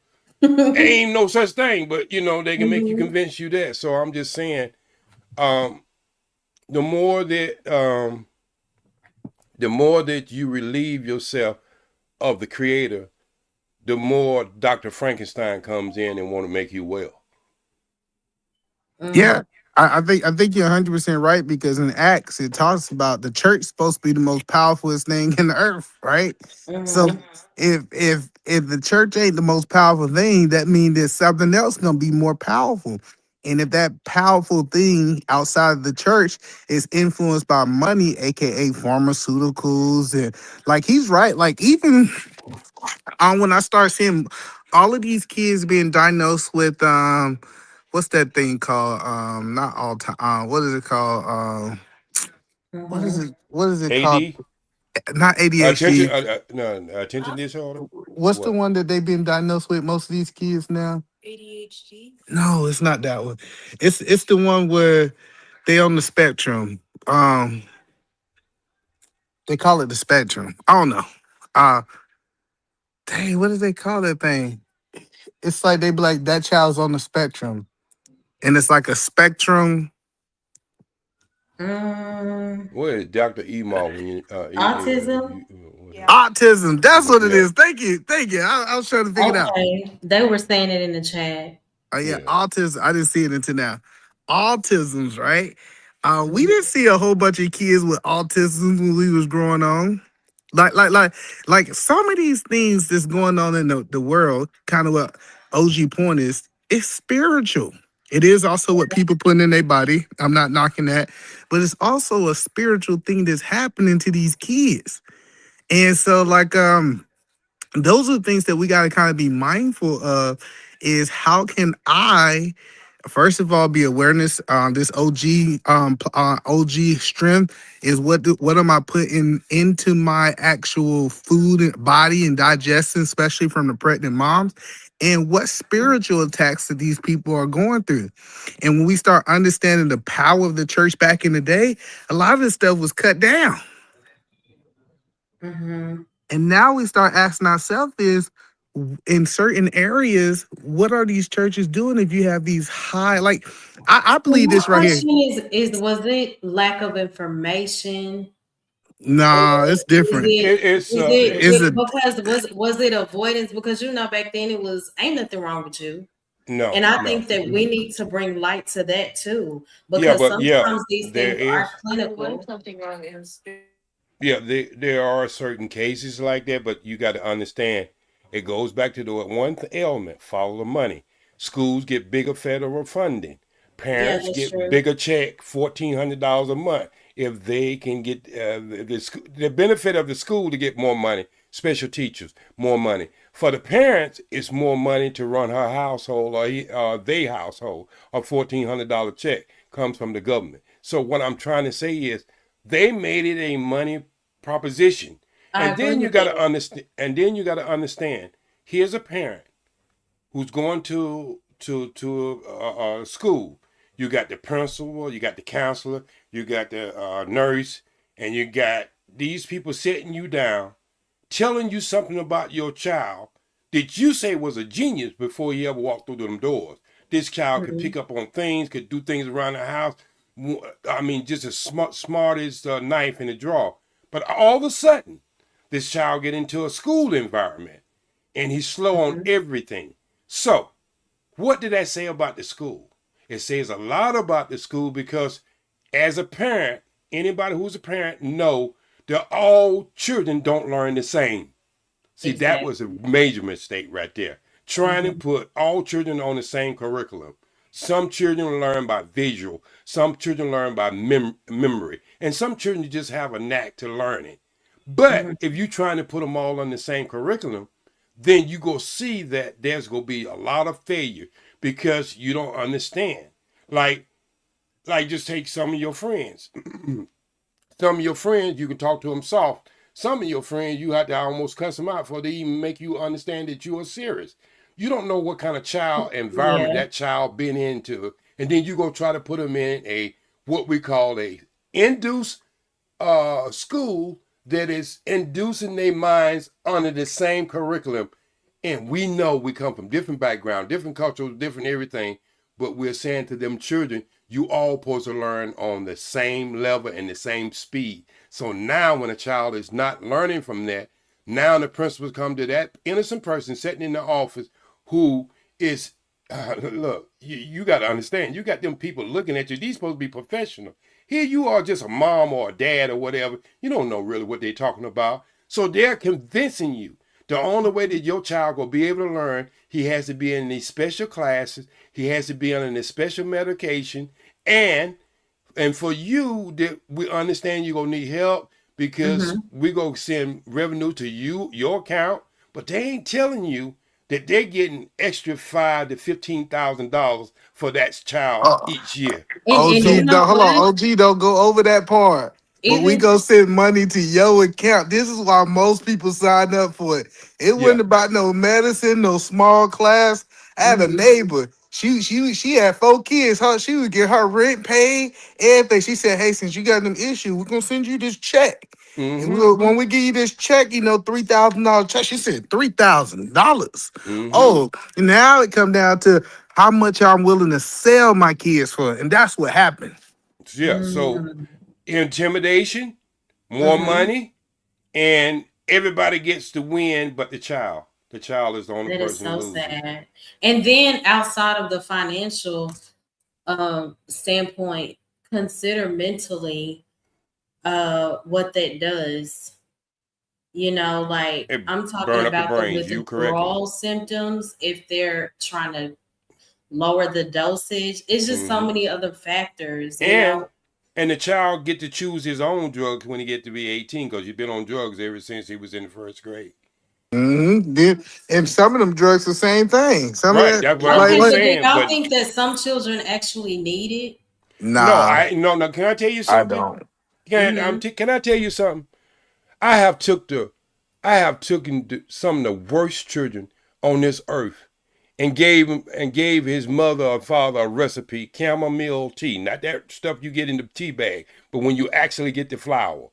I have Mm-hmm. given them that do a hell of a lot better than a lot of these drugs that's killing their organs and killing their brain cells, and then these child grow up to want to choose their own drugs. Now they say, well, you had me on that, but I like the way this make me feel, and I ain't gonna tear up nothing, but it makes me feel good. So what I'm saying is, yes, there are certain children that need special attention, but it has nothing to do with drugs.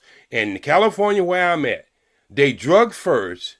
Doctor come in, talk to this person 5 minutes in the emergency room, put them on 5150, 72 hours whole, and some days up to 14 days.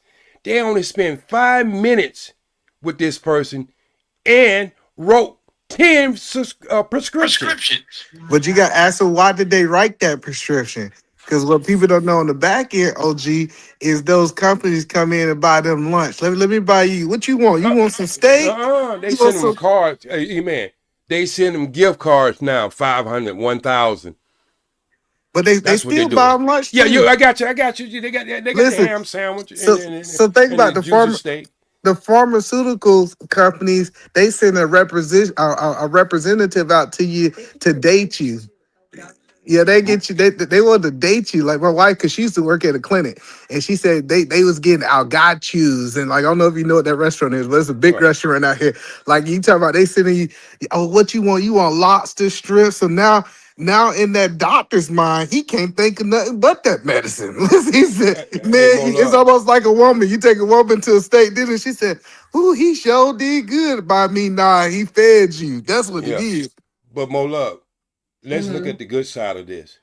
Do you know how many doctors are dropping out of the medical field and going to a more of a natural way of healing? Yeah, that's the Start best looking at the way. numbers. Start looking at the numbers. They're tired. I mean, there's good doctors out there who know this stuff is not working, and they're just, hey, they're not even renewing their license. They're going into something totally different because they are into really healing. They're not into passing out, being a professional and a legal drug pusher. So I don't have a problem with the Orthodox doctors because I think they're needed too. I'm not Yeah. totally against them, but I say there's a balance. They don't went too far with this pharmaceutical love nest with these pharmaceutical Mhm. companies, and then 3 years later you wonder why you got a third breast coming up in your chest, or you wonder Mm. why you got hair coming out of your eyeballs. So what I'm Ooh. trying to say, and then all of a sudden you gonna have this suitcase did nothing but the lawyers go get the money, and you might get $49.95 by the time the case is over because there's so many people being affected, but the lawyers only get the money. So I'm Yeah. just saying is, I think we just need to do a lot more research and go Bible scripture because they tell you, I give you your food, your nuts, and your fruits for your Mhm. medicine and your food. It's right there in the Bible.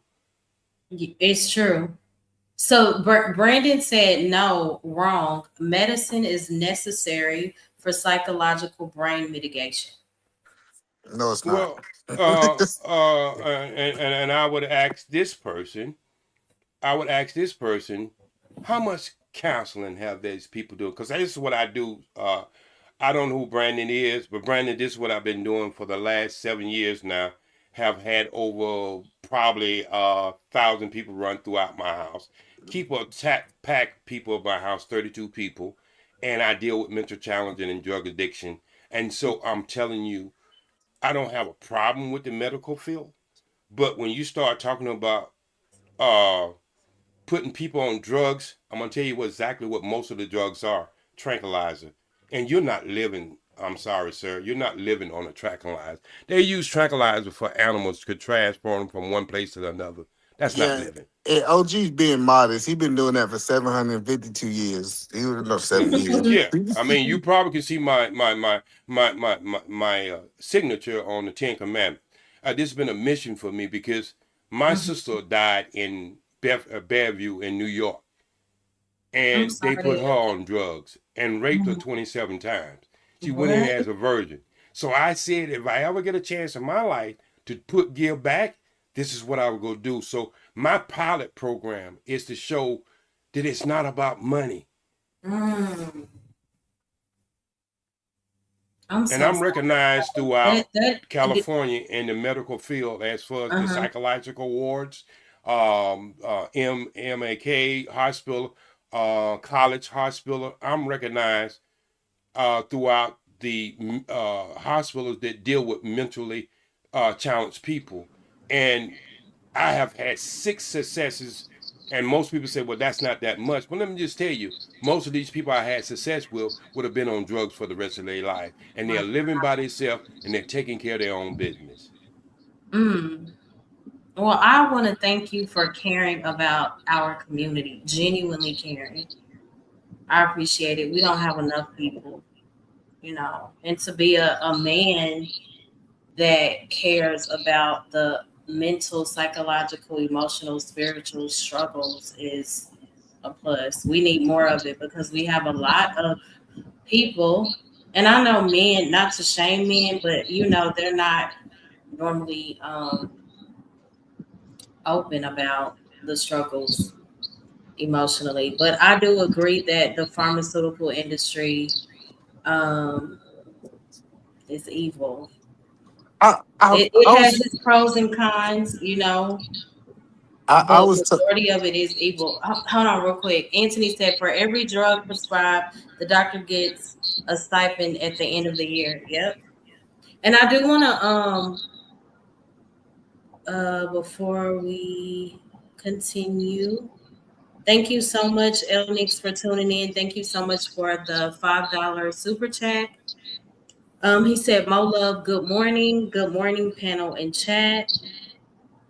I think this question was for OG. According to what clinical study, OG? I'll let you answer. Thank you so much, Living Humbly. Good to see you. Thank you so much for becoming a member. And thank you for the $10 sticker. Is that no, the $10 super chat? Thank y'all so much for supporting the show. Brandon said, I've been Asperger's and ADHD for 38 years. Your anecdotal experience is super flaws. Super Uh, flawed. I don't know what he meant. Did I miss it? Science proves time and time again that these drugs work. we not arguing that the tranquilizer do work. We believe the tranquilizers work. Have you ever seen a tranquilized elephant? It Look, works. look, I would go in a den and eat lunch with a tiger who's been tranquilized. Yeah, don't laugh at me, Brandon. I tried. Okay, so that nobody says you get a person high, you can't make them slow down. I ain't Hmm. even seen too many people at their best when they was high, not Yeah. playing any sport. But no, but So like we know what's we that drug? we Fentanyl work. We know yeah fentanyl work. We done seen it. we know all them drugs work. What I'm saying is all that you can do after 10 and 15 years is get this the napkin go around a person's neck, the bib go around a person's neck, keep them from slobbing on themselves, and that's your potential to helping somebody. Then there's something flawed about that because what usually happens, listen what I'm saying, what usually happens when you got good insurance, when you got good people looking out for you for your best interest, I'm gonna tell you what usually happens. You usually get more counseling than you get drugs. But in our community, we get more drugs than we get counseling. They'll go years. And a doctor, I'm gonna tell you exactly how it happens. A doctor will call my house and they'll have a 5 or 10 minute uh, evaluation over the like StreamYard or one of these apps, and they'll talk to the person, and then that is they diagnose. So I'm telling you, rich people or people who can afford and have good insurance get more counseling than they get drugs because that's been proven to help a lot better than any drug. So yeah, maybe drugs work for you. Maybe you might climb a tree every once in a while. You might break in a person's car. Maybe you might cause some hell wherever you go at, and you need to be tranquilized. But I'm saying if you had to really sit down and start talking to people at least twice out of a month and try to figure out what these things are triggering you to do these things, then your drugs doses would drop because you were starting to understand yourself and your behavior. But I might would argue that it Mm, doesn't I work. I do. It go ahead. Okay, so the more that I grow in faith, and I understand everybody won't agree because I was taught you believe, you love God, you cast things out. Absolutely. What about the chemical imbalance? What about when it really is clinical and some people struggle worse than others? Well, Like those are Can I jump in? chemical irregularities. Well, yeah, more love. Like, so the question you gotta, I'm trying to understand: does it really work if I need it 50 years later? Because, like, for example, if you take somebody that have autism, you remove sugar from their diet, and this is scientifically evidence. If you remove the sugar from the diet and you Hmm. start replacing it with fruits, vegetables, they don't need anything. That proves that changing their diet works, right? Because now they can literally not need something for them to be normal outside of what's normal. So my question I'm asking, I guess you, Mo, is does it work if it's a temporary fix and it only work when you're high, or does it work when we find a solution? Like I have a friend go down to Mexico with cancer and came back without cancer, and they wouldn't on no drugs. So that's the point is, are we really trying to fix these things, or are we just trying to put a band-aid on these things? Put a So band-aid I because it think make that it that's makes more very. money. I do agree with the pharmaceutical industry being evil. And I think that there has to be a balance between, or a separation between, because you can also be putting a band-aid on it by saying cast it out, you'll be fine. And we do cast those things out.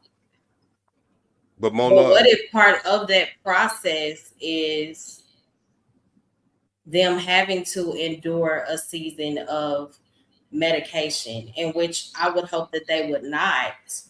But I have seen people struggle mentally, literally going out of their mind. And I understand that a lot of times it is demonic possession, but again, it could also be something clinical. Yeah, or more love. I'm not disagreeing with the imbalance, the chemical imbalance in there. But one thing I always ask myself, is it Hmm. universal? Why is it our numbers are so different from numbers in places that we call third world? Why Hmm. is our numbers that way? Why is it that certain kids get, I just say the V, and all of a sudden they got a chemical imbalance? Why is it that we supposed to be the best, have the best medical on this planet, the best technology, but when you start putting it against other countries, are the numbers are the same? Or are they even close? That's why I start to answer the question. And then another thing, you can call what I do is my own anecdotal experience, but I'm talking about thousands of people. I'm not talking about some 2 or 3 people I ran into who just Hmm. bust a car open with a brick. I'm talking about people so at the most extreme that that I had to be calling people rescue and police officer. Just talking to Scam Lightning about this today. I do understand the extreme, but what I'm saying is, are we really getting down to the nitty gritty of what's causing the unbalance? Is Right. it born, or is it something induced in your body that it was going to reject it from the beginning? And this is all the outcome of these pharmaceuticals who are given. Look, when I was born by a midwife. I haven't had a shot today. I got 5 children, has never had the V. None whatsoever, and they still went to school because on the back of that paper, you can sign a waiver. So what I'm saying is that a lot of this stuff is introduced to us by foreign substance. We are not cars. We are not machines. We are human beings. And a lot of stuff they give us with them these are synthetics. Yeah, I agree. I so you said getting to the root of the issue. Um, yeah, I think that's the biggest thing. We don't get to the root of the issue. And again, sometimes I know I keep saying this, it can be clinical neurotransmitter imbalances.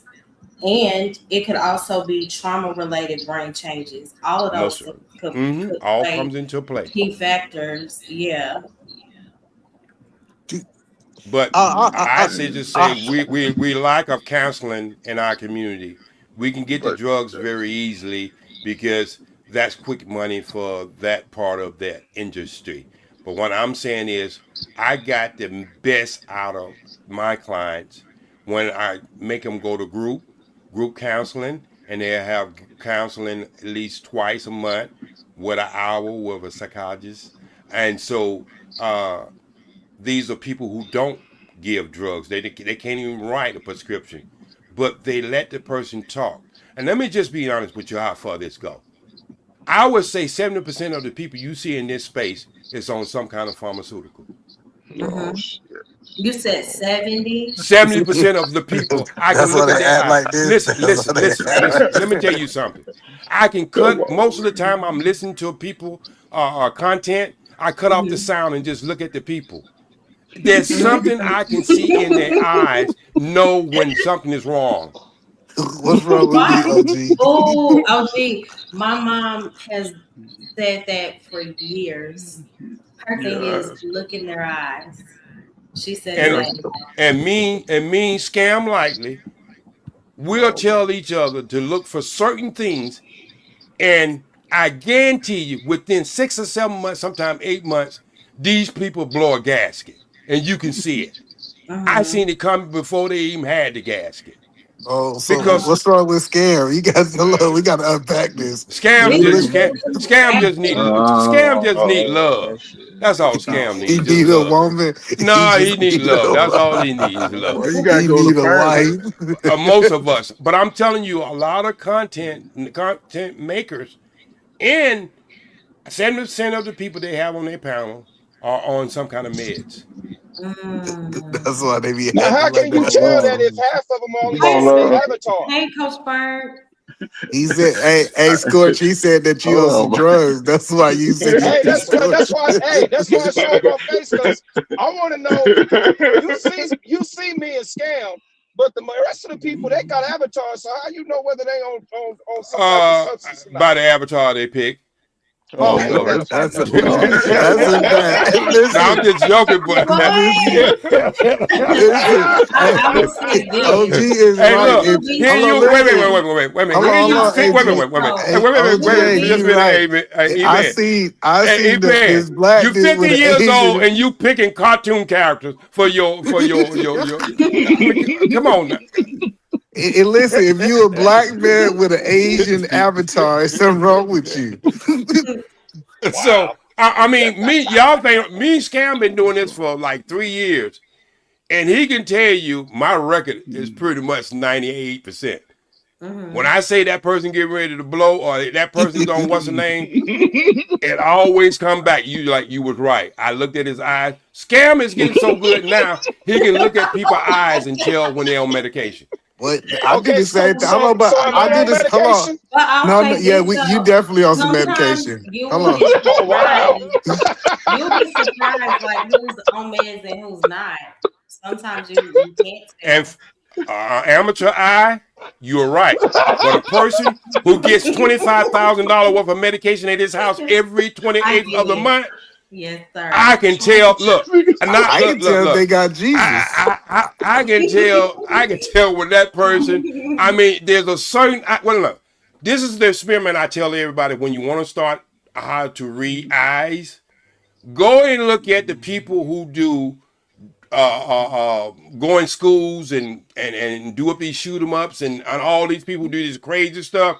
Look at they profile when they take that picture at the police station. Then you'll start to understand eyes.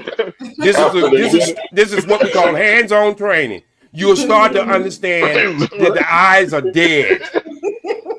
it. Well, they say the eyes are the key to the soul, so It's therefore the I'm gonna Right. window to believe the So that. soul. The when window. when, when Look, you when Yeah, you the do window. this as Yeah. a profession, look when you look, I can tell when some of my clients been talking to rats pissing on cotton just by Oh mm, my looking at their God. eyes. So wow. so I tell them right quick that there's nothing, and this is a learning experience for me. Hmm. And this is why I give so much to the nurses. You know, the nurses spend so much time with the patient more They than the do. doctor do, Hmm. and that's why they Yeah. start letting nurses writing prescriptions and stuff because they learn the job on hands on because they Exactly. spend the most time. Do you know before I start hollering at hospitals about when I send somebody to the hospital having a episode, why having the doctor call me and get an overview of what actually happened versus the report that the medics did when it first came in. I said, you're not really doing your job because I'm spending 24/7 with this person. I can give you the most information about this person, and you never gave me a call. Do you know I got hospitals calling me now every time I send or I have a person have an episode to go to one of these hospitals because I care. See, Mm-hmm. Yep. other people don't care. They just send them there and then they come Exactly. back all doped up again and they cool until 6 months later, boom, the same thing happened over and over. But Right. Yep. Because he but back in the day they had to send eagles to OG no, I campsite. mean to both what y'all was saying, right? And to some regards, I agree with either man and OG, right? Mm-hmm. Because I don't know how many of y'all ever sat in an IEP meeting within a school, right? I used to do it all the time in Chicago, right? And the one Mm-hmm. the things is some of the things that's different between black kids and white kids is one, it was a time early, late 90s, early 2000s, where they started labeling and identifying all of these ADHDs and they were providing these medications to the children. And the one thing about it that's made it sad to me was the parent has to sign off on it instead of them Yeah. giving what they would for white children, they would give them the alternative measures. They would give them sort of the natural remedies. That's why you see a lot of white kids. That's why I've been saying, Mo, you heard me say, let your kid learn how to swim early and let them play soccer if you got a hyperactive kid. Just let them Mm-hmm. go out there and act like they kicking the ball with their two left feet. It gives an That's what they opportunity to did for learn you. that. No, what I'm saying is that's what it does to help us balance that out. See, either man, I was an outside baby. When we were outside, we I walked for was 10 too. miles and ran for 10 miles. And then when you got both parents at home that'll sort of level that little wildness you bringing in from outside, it sort of level sets it. And a time when I was in school, we read in reading groups where everybody stuttered their first little time, then everybody learned at the same rate. And of course, they started saying everybody ain't learning the same. That's why we got an influx of young men and young women who can't read at third grade and fourth grade level, and teenagers. That's why we got a generations of, and this is where the Bible comes in because it's great to teach and learn and separate at times together. You Mm-hmm. separate the kids, the learning, and a father and a mother could bring it to balance when they have the discussion because kids going to ask questions. And again, with social media, it's allowing people to see things that may be lied to them about in other spaces when they go to other people's houses. Uh, when they going on their phone and looking at stuff that you wouldn't allow. But this is the process of America because we all are human capital. I You'll got so never Coach get Spurt. a Hold on, I'm trying to fix. understand. So, do you think reading helps with mental health?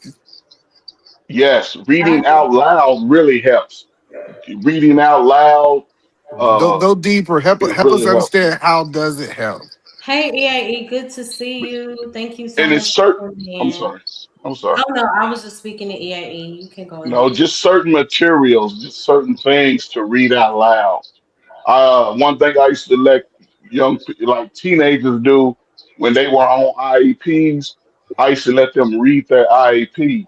And the first thing they would say out of their mouth is, "This ain't me." I'm like, "You're right. It's not you." Now, here's what medically they say you need. How does that make you feel?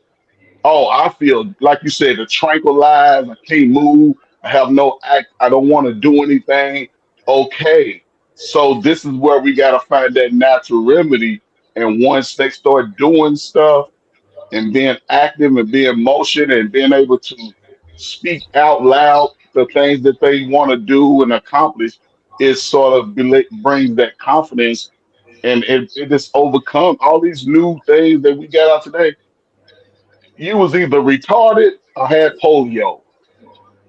All these extra things is something that they took advantage of. A lot of single parents, a lot of single mothers of the early 2000s. They was putting most kids on drugs. Hey, coach, and tell them the ones that was retarded, you knew they was retarded because they was on that yellow bus their helmet on, right? Man, you gotta Yes, stop talking yes. about Coach Bird bus, man. God, leave He George. the He was man. on He the that man. short He bus. the man. Remember, the girl, your girlfriend liked the football players. I played two sports. So I was that type of dude. You right. It You was know, football play. Listen, Coach Bird is and I right. It was started. football players on that short bus too. They had Yeah. the No, helmet. it You wasn't Hey, couldn't even take your no helmet football off. hey, player. hey, Well, either man in the 2000s it was, but back in the 80s you had to prove that you was man enough and hey, smart enough. That's right. So, You so ain't. Hey. We was playing. We knew what it was to really get hit by someone big. Because see, our first form of playing football was street football, where we was running Oh in the wow. light poles and parked cars. right. yeah, guess what? So, With now, so, And so, that's why y'all need I medicine. don't, Run the two I didn't cars. want to say this, Mo, but I'm gonna have to say this Okay. because I think it's serious enough to say this. Okay. Hmm. Okay. My first video breaks down. My first video breaks this down. But you was talking about chemical imbalance, right? Hmm. Let me ask you a question. I'm gonna ask you two questions. What was cow milk made for? Pus. Cow pus. No, no, I ain't asked you what it was made of. I asked you what it was made for. Baby cow. Cows. Oh, cows. Okay. So Yeah, I know if Coach I'm Bird can answer that question. if I'm feeding you something that is going to develop you more than an animal is a human being, then you shouldn't be surprised what you get. Number two, what is similar? What was it made from? Oh yeah. Yep. Cow milk. Mhm. No, it wasn't made from cow milk. It was No, made in a no, laboratory. it was made in the lab. hmm Okay. I So you forgot start exactly talking. what it was. So Yeah. we got to understand that the breast milk of a woman builds the immune system for that child for the rest of his life. And I can tell children who Mhm. never was breastfed because they're always sickling. They They're what? always sickling. And they're always looking at a woman's breast because they want to get what they didn't get. Okay? Just like I that's said, I true didn't though. want to That's say this, true. but we're gonna have to be real with this conversation. Yeah, So that's true. this is why I say what we are experiencing in the United States is not universal. Because I Hmm. can go into places in the continent where a woman will do everything. Even if her breasts start to look like a raisin or a prune, she gonna feed that child. Yep. hmm So what I'm trying to say is, if a cow wouldn't even drink your milk, more love, I don't care how pretty you are, Hmm. you spit it out. A calf, a baby cow, whatever they call it. So what I'm saying is, we start off our children with chemical imbalance. Hmm. hmm And one of the first You, drugs that we go to early is sugar. A lot of that sugar start more you cover that chemical imbalance. The earlier we started ingesting that sugar, a lot of those pills, the water pills, we drink the juices, we give our kids all of these sugars, and they sort of hooked on that for the rest of their life. Most people are hooked on sugar today. you know, it's another And problem. OG speed. When we look at research, developmental neuroscience shows that, on average, boys mature late in areas of the brain mm-hmm, responsible for impulse control and verbal processing, particularly in prefrontal cortex. So, girls often develop language centers earlier than tend to process verbal instructions more efficiently at younger ages. So boys, on average, show stronger activation in areas linked to learning outside, like you guys were saying. When it comes to girls, they learn more closer, sitting in environments where they learn from a desk. And what happens is when we're talking about boys and they need to learn in environments where they're able to move, because boys have a lot of energy. And like you said, typically they'll say that these boys are too hyper. So right. we got to 20 do minutes. 20 things minutes. and things Yeah, of that nature. So we have to understand that boys and girls don't learn the same, and that's the fundamental of it. And they Right. yeah, they but try to put OG, it come. everybody in one.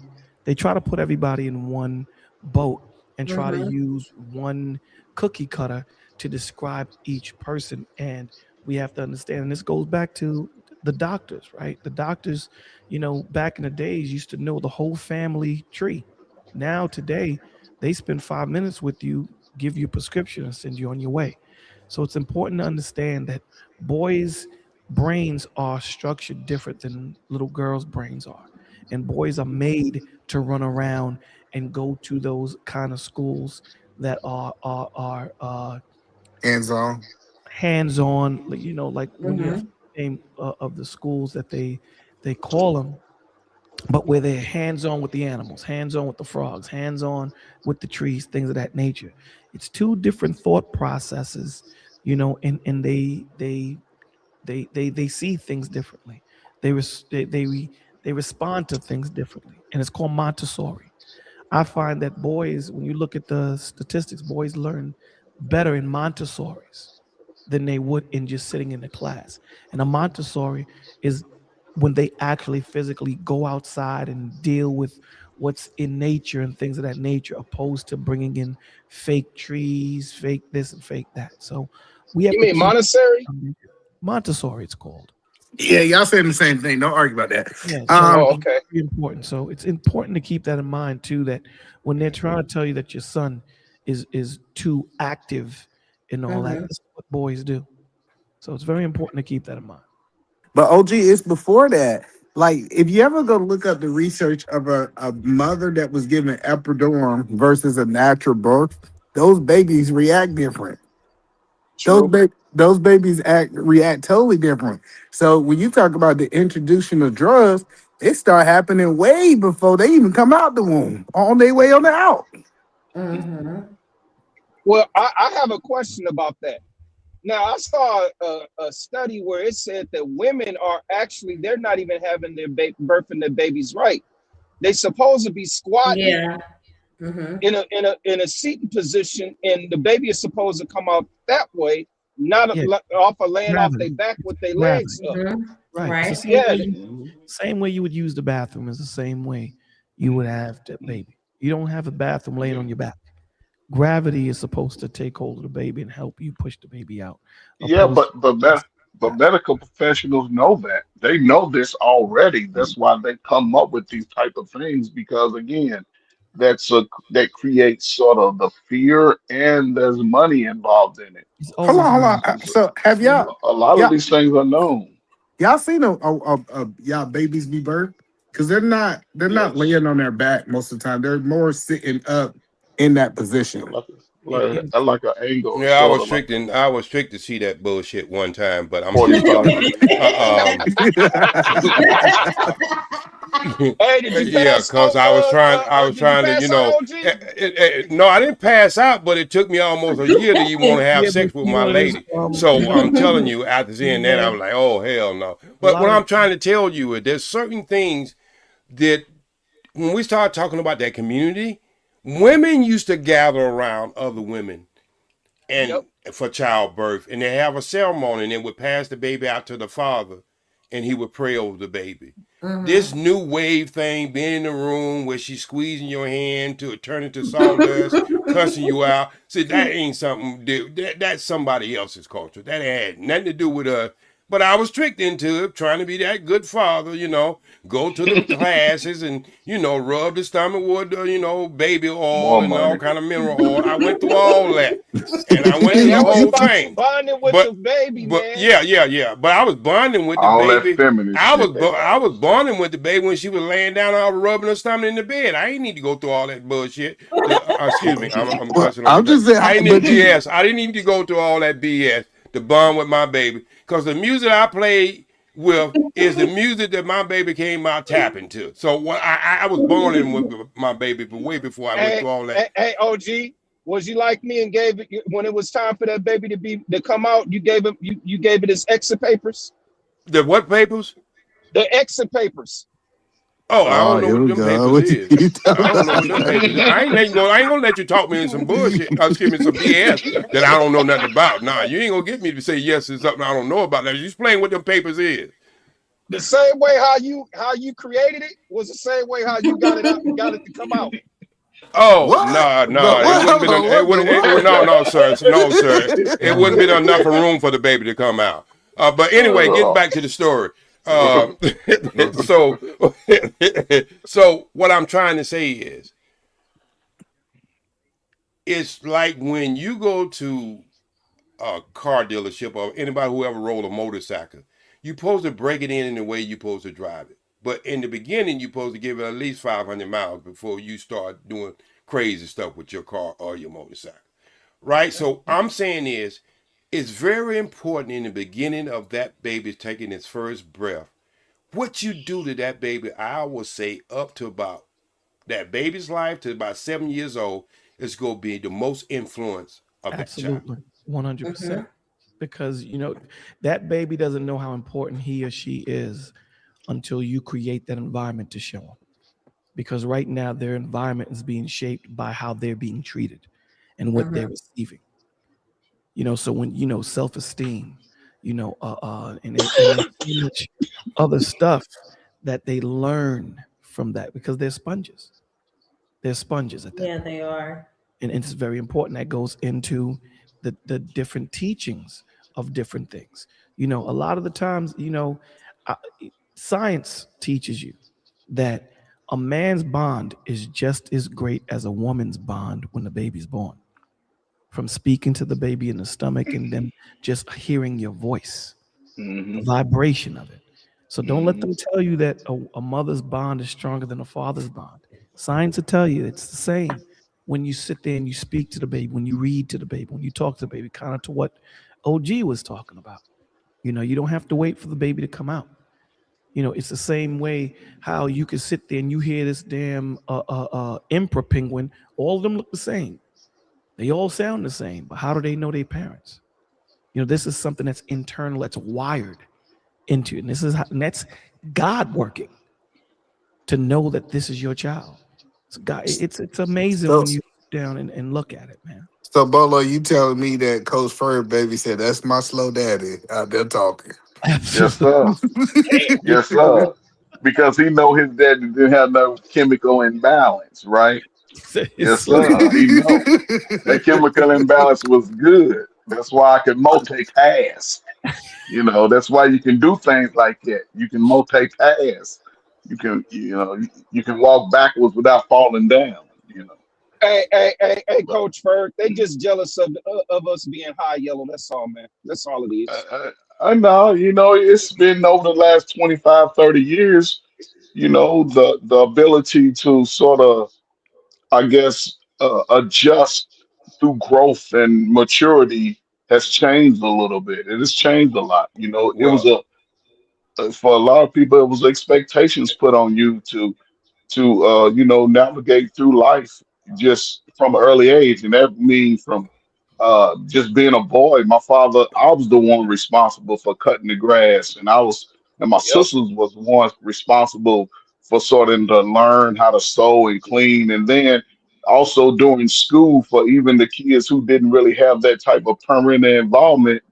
They had the voc school, vocational But, school but home yeah, girls economics, when home economics. yeah, a home lot of stuff was economics, given wood to, shop, yeah, all that. Yeah. Yeah, and that and was and in a junior lot of high and high people, school. Well, yes, and a lot of people excelled from there. A lot of people grew from that, and look. some people who didn't, they struggled. But I'm gonna tell you, both of you light skinned guys. If one of my babies come out light skinned, I'm doing a DA on everybody who knocked on my door within that do it, year. brother. Do it, brother. Do it. Because Hey, the women I date, they so dark they don't have a shadow. So I Look, know Do I ain't it. none said of my babies I'm got no not. ability to come out with no light skin. I'm not the Do it. pappy. I'm not the But you pappy. do I'm know, not the Yeah, I ain't the pappy. hey, pappy. So, OG, so because Anthony said, because of our melanin, we are I know uh that, coach. okay, all right. No. I want Yeah, I them know light them skin. guys. Hey, Hey, look, Hey, hey, Come hold I on, on didn't hold on, want the hold on, light hold skinned on. guys to have a head start. That's all. Hey, hold up. Now listen, see the man one walking around here calling everybody you yellowness. Yeah, Bolo, you do it to I'm me all sorry, the say it time. again. You yellow. You say you little high yellow knuckle. You know what you say. What are you You the talking main about? one What are you talking calling about? me yellow. You know No, exactly what I'm I talking don't about. say yellow. I say transparent. No, you don't. Transparent. Now why you gonna First lie of like that? listen, first of Oh, all, I'm he the gonna brightest call him a one up there. liar. let me say this to you. First of all, you're just the tip of a dark, deep well, brother. That's all you Oh are. Jesus, here we go. I'm just saying, at the end of the day, I mean, it's Let's read what Ant wrote. Ant wrote, actually, baby when born should be held by the father first, as it sets the baby's heart rate and mental state. True. This is what's so crazy, man. There's so much. Um, when you go, and this goes to what OG was saying. When you go outside the normal realm of learning about childbirth and learning about why things were done, you understand that there's a lot of reasons why uh, they've changed things around to separate and break that connection between the mom, dad, and the child. You It's a mean like cutting spiritual up? thing. It's a spiritual thing. This is not something that's carnal. The devil has studied these things and how to break us both mentally, emotionally, spiritually, and physically. It goes very deep. From even I don't know if any of you guys have. I know OG has heard of it. MK Ultra. You know, Yep. when you look at the resolution of the television, they can program things into your mind through that. And then again, it gets really deep. These cats know what they're doing. It's not a game when it goes into the science of it, right? Because remember, there's science on the left hand side and there's science on the right hand side. You have to understand, Satan deals with information. He deals with information. That's what he gave to Adam and Eve, right? Information. So you have to understand this. So the deeper that we go and the more clarity that we get, the more knowledge that you have, the better you're able to make decisions in situations that you might be in. So again, when you take your child, when you try to teach your child, your boy child, your man child, and your woman child the same way, you're doing a disservice to them both because they're not the same. They're wired different. And what they do is they sit us in these classes and have everyone learn the same way. Even when you look at the way the classes are set up, you're not taught to think independently. You're Nope. not taught to think outside of the box. You're taught to think inside the box. When you sit there and you see how schools are set up, even when you go to these Morehouse and what's the other one in Atlanta, the Morehouse and all of these things, Spellman. Spellman. Spellman. Everybody sits there and say these. Clark. You're right. Everybody says that Clark. these are the black schools and all these. And the crazy thing is, all them schools are named after white people. Mm-hmm. So these are the things that we don't take it. And again, this is not a racial thing. What I'm saying is you have to look outside the box and look at the social Exactly. programming that the people are putting you into. This is the way you break out of it. When you get into the scriptures, it breaks you out of the social norm to have you think outside the box, to make you question everything. How does one bullet hit 4 people? Explain that to me. How does it hit the president, hit the governor, stop, turns around, hits his ankle, stop, goes in? How does it happen? But if you question it, you know what they call you? Hey, you're a conspiracy theorist. Why? Because I question what you say. Right. Because I'm asking, how did we go to the moon in 1979, never been back? Right. How did we lose that technology? How do you have astronauts say we've never been out of Earth's lower orbit? So why are we spending so much money with NASA? What's the real issue? Why do you want to dose my children with all these different things? I'm trying to understand why, right? And it goes to what OG was saying. When they give you these vaccinations, they're actually giving you the sickness. Exactly. This is what they're doing. And then you realize with the jab that you had to take, you didn't have to take it. What Nope. job took? I ain't take that. You know what I'm saying? I you're didn't take it either. seeing all these different things, and then you're starting to see all the ramifications of the decisions people are making to take the jab. Now you're starting to see their bodies breaking down from it because of the things that was put in. So at the end of the day, what the Father tells you when he tells you watch and pray, there's a reason why he says that to you. Watch and pray. How is it that Bill Gates can tell us that, listen, for the world to work, we need to revert to the Georgia Guidestones? When you look at the Georgia Guidestones, the first law says that we must reduce the world's population of 500 million in a perpetual balance with Earth. How do we do that? When they were talking about the jab, you know what they said? The first people, this is his wife and him saying this, the first people we're going to give the jab to are the natives and the African Americans. Those are the first people going to give the jab to. How do you give the jab? You know nothing about science. You're a goddamn computer guy. Who Mm-hmm. gave you the right to sit here and pick who gets and who doesn't get? His money. The point of the matter is, when you look at his father, he had a lot to do with Planned Parenthood and eugenics. Mm, So this And this, thing starts way before our generation. This thing starts hundreds of years ago. It's now Satan is saying, this is my time now because technology has reached where I need it to be. Now I'm going to move the way I need to. This is mhm. deep. So this is why we keep talking about what's coming down the pipeline. People don't even know that Iran's leader's been killed. Right. No one knows that. No one is thinking about that. That Israel and America ran in there and supposedly, air quotes, took him down. And Iran swears vengeance. Yep, they Right. saying death to America. But we're here on the internet talking about men and women submitting one to another and Corey Holcomb and Anton Mm-hmm. Daniels. And that's why I This wouldn't is do my show today. this is This the is madness. exactly this This Right. is is this exactly is the why I wouldn't do my show today. That I was gonna have that Bolo himself was gonna be on it. It was talking Mhm. about relationship. When we have something like this, that's secondary because we absolute. don't understand the significance in what Bolo just said. Think about what I'm finna say. The one person who kept on a religious foundation that we'll never get nuclear weapons was the man that they killed. The one person who's been fighting back from century to century that we'll never have it because it's not a belief in our foundation, it's suicide. Now Mhm. you got four people who was against him thinking like that being the decision makers now. So what have you solved? What have you Mhm. put into prophecy? What part of prophecy that you are in now and don't even know? Yo, you got American going around, hey, yeah, we did it. They forget about 8 months ago, you said the same thing. We destroyed their capability of doing nets. We gave the biggest bomb that ever been released on Earth other than Hiroshima, and we destroyed it. But then they come back to you, tell you 8 months later that they got the capability of doing it. So what I'm And trying to I say think, is, I'm when we sorry. start to really think about this, the devil is playing a game with us right in our face. Mhm. And we're not even, well, like y'all was saying early, the lesson, the part of the lesson is pain. But Mhm. Edelman said that we concentrate on the pain more than we concentrate on the lesson.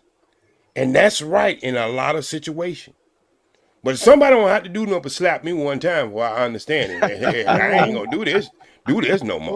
You Right. know what I mean? So, but what I'm saying to this, the devil is a liar and deceiver, Absolutely. and he's doing it right in your face, Right in and your it face. don't got so bad now.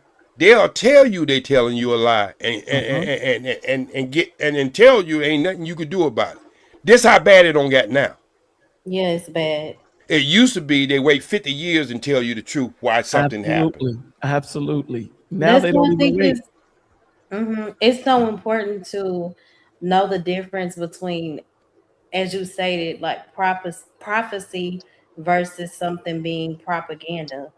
Those Mm-hmm. are two completely different things, you know? But see, that's Mm-hmm. the importance of it. The importance of it is if you have any the easiest way to move a society is through emotions. Mm-hmm. That's the easiest way. Move them through fear. You say something, So if you look at the American news, it's all structured and scripted. Everyone says the same thing and they say trigger words. And these trigger words get you emotional. Half the times the things they saying to you is a damn lie. Mm-hmm. Half the times they're saying to you is a damn lie. Look at the Mm-hmm. BBC News. Look at Al Jazeera. Those are the things you need to look at. Look at anything outside of what America is pushing. That's when you see what's really going on. And that's how they move you. They move you through emotions. They move you Hmm. through emotions opposed to you sitting and saying, hold on, man, let me understand what the hell is going on here in Right. this place. You sitting there saying Mhm. this and you sitting there saying that. You want me to believe that everything you say to me, but you just apologize for the Tuskegee experiments in the 90s. Hmm. You want me to believe that what you're saying is the true, the truth. When I'm looking at goddamn Area 51, you telling me what I'm seeing is not what I'm seeing. You've lied. You've lied, but yet you're the one going around the world. You're the only superpower that has dropped nuclear, but yet you're the one that goes around the world and tell people not to drop it. Mm. And the It I only doesn't do. t- make, and the it only doesn't time make that So, sense weapon to have me. ever so, been so dropped, the only time there that you weapon go. ever been dropped is been dropped on people of color. So we know even at their worstest time, they wouldn't have did that between each other. But they so So, why would anybody, Africa, continent Africa, Asia, or whatever, why anybody would trust anything to set you up in a meeting, not like me telling Mo Love and Bolo to come and meet me for a dinner, and we go have a peace pipe. We go sit around and love each other. But I tell you I gotta go to the bathroom, and then all of a sudden a person come in there and start shooting up the restaurant while I'm in the so, Mhm. bathroom. are, So so what are I'm they trying reading to the same say, book? is these people know that their time is short. And they look, anytime you got somebody in the White House, is banana peel from stepping into Cassidy himself. He don't have the same mindset as a young 21-year-old. For him to push a button is nothing. You Mhm. understand? Because he ain't thinking about anything. You know, my son go be put in these caves and he's gonna live. But when I push this button, hell, I don't seen a lot of things that I want to live for. So if something happened to me, I'm okay with it. So this is what I'm saying is, We but done jumped off the cliff. what they don't do and what they don't understand is the world is smaller now. Everybody got a studio right there in their pocket. It's called a cellular phone. So information But, now is not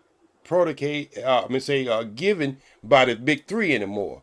No. Anybody now can be an but, announcer, Yeah. could be but they a know media people. That's man or true. woman, and so information is pushed up so fast now. Before they get to tell a lie about it, we don't see the whole video about it. So Why do you what I'm think cops saying don't want is, you recording them? Why you think yes, cops don't want you recording them and nothing right, like that? right. But they So know this already. we live in another world that this is why I do have faith in the younger generation because Mhm. as much as they don't know how we was raised, as much as they don't know how we were conditioned, they are a neutral box who taking in the information as they see it. And it's just like a little kid to tell you when he was 5 years old, you stink. Now, the most human being, grown person, wouldn't have said that. If they Mhm. did say it, they would pull you to the side and say, "Look, man, you need to put on some deodorant or something, boy. You fucking up my house." But Mhm. a kid would just come out and say it. "Ooh, she just passed gas." You know, they would say Right. kids say exactly what they see, and this new generation is different. They Right. learn Let me different. They see move something really different. quick. Let me see who this is. Hi, is it a true prodigy? Yes, ma'am. How are you? Is this your first time hearing about the show Yeah, or how did you hear about it? yeah, yeah. This is my first time stumbling across the show. Can you guys hear me? By the way, Yes, I can hear You you. got an echo. okay. You said I have an echo. Hold up, give me 1 second. I'll hold up. Does anybody in the chat know him? I just want to make sure I'm not, I know his voice, yeah. but you I could know I've ask him heard to his cam. voice before. But you could have him Yeah. cam up just to give you one finger, just for security reason. For sure. Okay. Can you cam up really quick or do the peace sign? Yeah.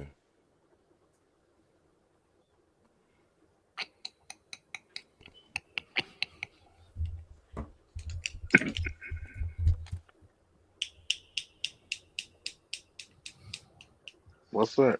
Are you able to cam What up up? for a second? Yeah, hello. Mm-hmm. Okay, yeah, I had to take my Bluetooth out. Yeah. Okay. Can you just Do I still have an come up echo? and give the Yeah, peace you sound sign? like you got a mic from heaven, but it's okay. We can understand you. Is there a He mic from doesn't have heaven? an echo. It's from Bolo's mic. Oh, okay. Oh, okay.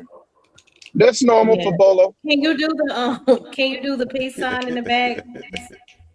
Peace. I'm at work with my hard hat on and shit. But hold on, I do it. Hold up. Okay. Ask him how did Yeah. he get here? What's other She already asked him. She already asked oh, him. I didn't hear him. Yeah. I'm sorry. Yeah, Okay. there's not one of your long lost sons or You something, got E the man. peace sign. Everybody's not one of your There you long lost go. sons. I ain't as old as you now, okay? Watch your mouth. He said don't do it. I believe him. He Yeah. okay, I think he's good. Okay. So I'm gonna since y'all got a nice little panel now, I think y'all can carry the conversation. I'm gonna go Before in here you and go, make sure. OG, I want you to check this out. Mo Love, can you share my screen, please? Okay. Thank you. You're welcome. Let me find it. Okay. Check this out, OG. Here's Jessica Headley. And I'm Ryan Wolf. Our greatest responsibility is to serve our Treasure Valley It's communities, an echo. Las Cruces communities, Eastern Iowa communities, Mid-Michigan communities. We are extremely proud of the quality, balanced journalism that CBS 4 News produces. But we are concerned about troubling and irresponsible, one-sided news stories plaguing our country. Plaguing our country. The sharing of biased and false news has become all too common on social media. More alarming, some media outlets publish these same fake stories without checking facts first. The sharing of biased and false news has become all too common on social media. More alarming, some media outlets publish these same simply aren't true without checking facts first. Unfortunately, some members of the media use their platforms to push their own personal bias and agenda to control exactly what people think. And this is extremely dangerous to our democracy. this is extremely dangerous to our democracy. So what I'm trying to show you is that at the end of the day, this isn't something that we're making up. All of this is scripted. So at the end of the day, you have to have your own mind and use the word. And this is the only thing we have here is the Holy Spirit. That's it. And that's going to navigate you. It's the only thing you have. All of this stuff that you see on TV is satire, man. It's all it is. Don't look at the big stuff. Look at the things that are being passed. Look at the laws that are being passed. Right. That's what you need to look at. Don't get caught up in this guy got hit by a bus or this woman is now on Broadway. Don't get caught up on that. But here's the bad thing. A lot of us will get caught up on that. Mm-hmm. Well, I guess other people ain't reading the same Bible black people are reading for some reason Oh, because they still are living their life on this earth according to the way they want to, right? And we are struggling, you know, with a lot of things that deal with real life. So, and they go, listen, they go to other countries and, whatever we call it, they drop bombs, missiles, or whatever. And I'm ready to fight Mo Love because she said I was ugly. So it just, when I look at life, I think we have more to offer, especially going forward. I think, but it's going to have to really take, really, I guess, from an individual basis, you're going to be able to have to look at the book of the Bible and apply some of those stories within the Bible to your own life. And because you still have to walk amongst men, and you should fear no man, respect all men, and give honor and fear what God can do at the end. But when it comes to men, we here on this earth walking. The last thing I want my son to do is walk around with fear of things that he can and can't do. Just some things you work through it, you read, what I'm saying? You have to do the homework. You can't just jump out into the deep water.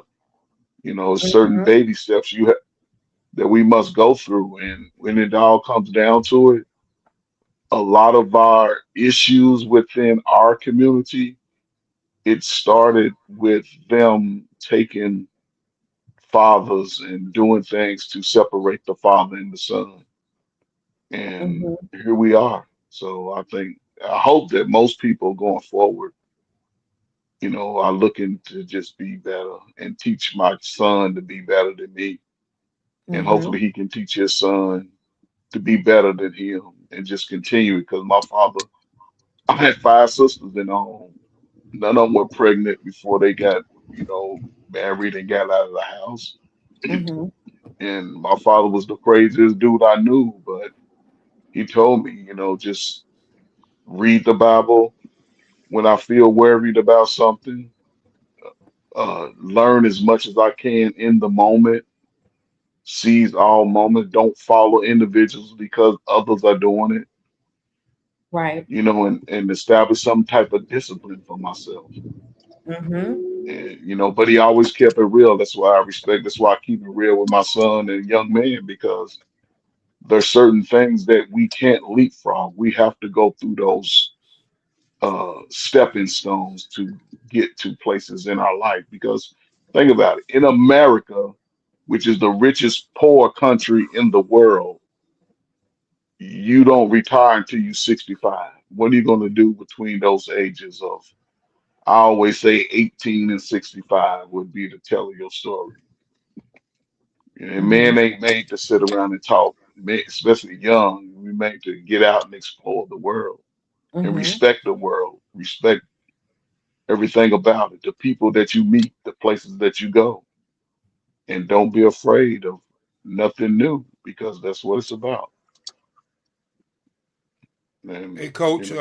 Coach, I was trying to get out of here, and you gave me that good old Martin Luther King speech, and I was trying to get out of here, but I'm glad I stayed.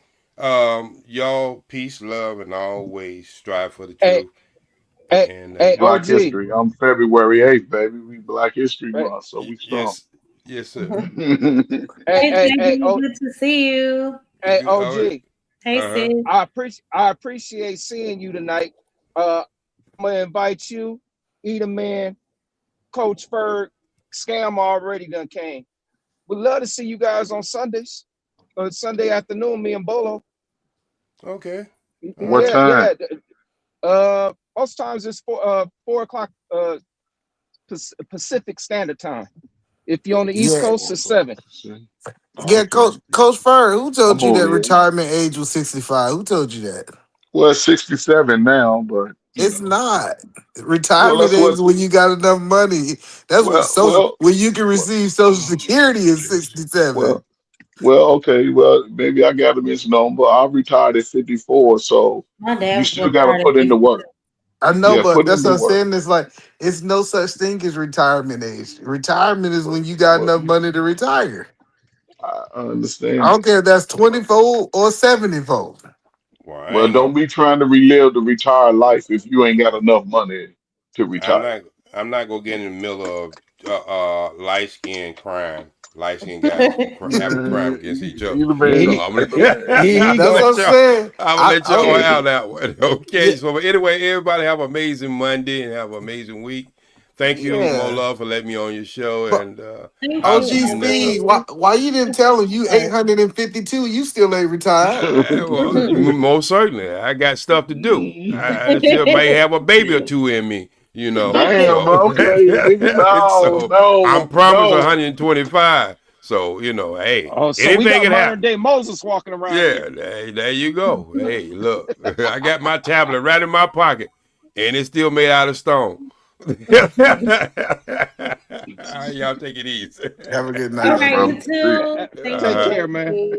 Yo, hey, Y'all y'all better heard me? not let them white folks lie to y'all too much of some Anthony made retirement some age. really, really good comments earlier. Oh, and Hey, can y'all hear blessings me? to your son, Vaughn. He said he'll be 21 on the 1st of Yeah, April. That's a man, blessing. salute. And Anthony said, I wanted to go back to something he said, like when you realize that the placenta isn't from the mother, but it's created by the father. Now you understand why they want to disconnect it from the child once it comes out of the womb. Mm. But what were you gonna say? I don't know who was. Yes. Yeah. So can you guys hear me? Yeah. Yes. I got you. I got you. So I don't have a lot of time because I'm at work right now. And honestly, I have two questions, but the first question I want to ask is way off topic from what you guys are talking about. I'm hesitant to ask the question, you know. But so I'll just ask the second question instead, right? So Mhm. Oh, like thank do you. like do you Oh, gee. Thank you so much for the cash up. I'm sorry to interrupt. I just saw it. nah, you good, you good. So pretty much I'm gonna start with the second question, then I'll transition to the first question I was gonna ask because I don't want to say anything that's gonna be too off topic, but is America really like built on Christianity? No. The answer is yes. No, it's not. Okay. You said it's not. No, it's not. I mean, you guys I can would go say into detail on that if you want. So I'm all ears on that one. Well, he said Not no. on I'll the let him not, go first. I wanted, but not if on you wanted to go first, okay, go ahead, Scorch. not on the true foundation of Christianity was founded on. No. So Mm-hmm. what is that? Scorch. Based on what the Bible is being prescribed as, what it is that we read today and follow today. No, America was not founded on that. Right. It was founded on a fake. It was founded on a fake form, and they used the word Christian to put up in there, therefore, to make it look like it was based off of Christian foundations, but it wasn't. So what is a Christian foundation? I'm trying to understand. I'm saying based off of what the Bible we read today, all the ones that claim to be followers and disciples of Jesus Christ. No, America wasn't founded on that. It was founded on the Freemasonries, the secret societies, the Rothschilds, the Bilderbergs, uh, the other two families that's connected with that. They the ones that formed that. They're the ones that formed this thing of what Christianity is. Mm-hmm. Okay, yes, my answer is yes. If you look at the foundation of our Constitution, is it does have the baseline of Christianity, right? It evil people. I think America being established as it is today was God will. That's why I think that it is without a doubt founded on Christianity. Is it evil people in the story? Absolutely. Just like it's evil people in the Bible. So I'm not saying that every person who came over here had good intentions. What I'm saying is the how it played out was God will. I got you. I got you. So I know you guys might transition into a debate. I don't really have time to We like, it's you know, yeah, we don't like, really like stick yeah, around, huh? we try not to So debate. I got you. I got you. So it's the first question I wanted to ask you guys, right, was concerning things that I talk about on my own channel, and I do appreciate you. I think Mo Love for letting me hop up on the panel and chime Of in course. on the discussion. Like real shit, I'm literally just coming across your channel. But anyway, Oh, thank so you.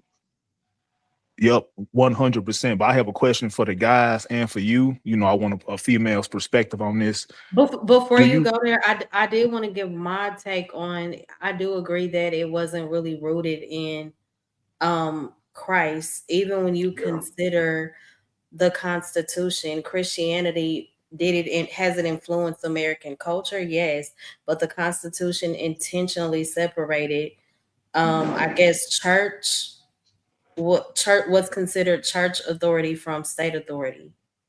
So yeah. it's And, sincere.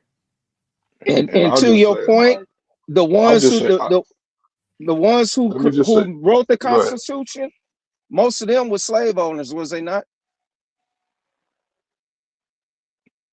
Yeah, they didn't write it equal for Hmm. us, And people when of color. So that's why I'm saying it wasn't But y'all really keep saying based. equal. What do you see equal in the Bible?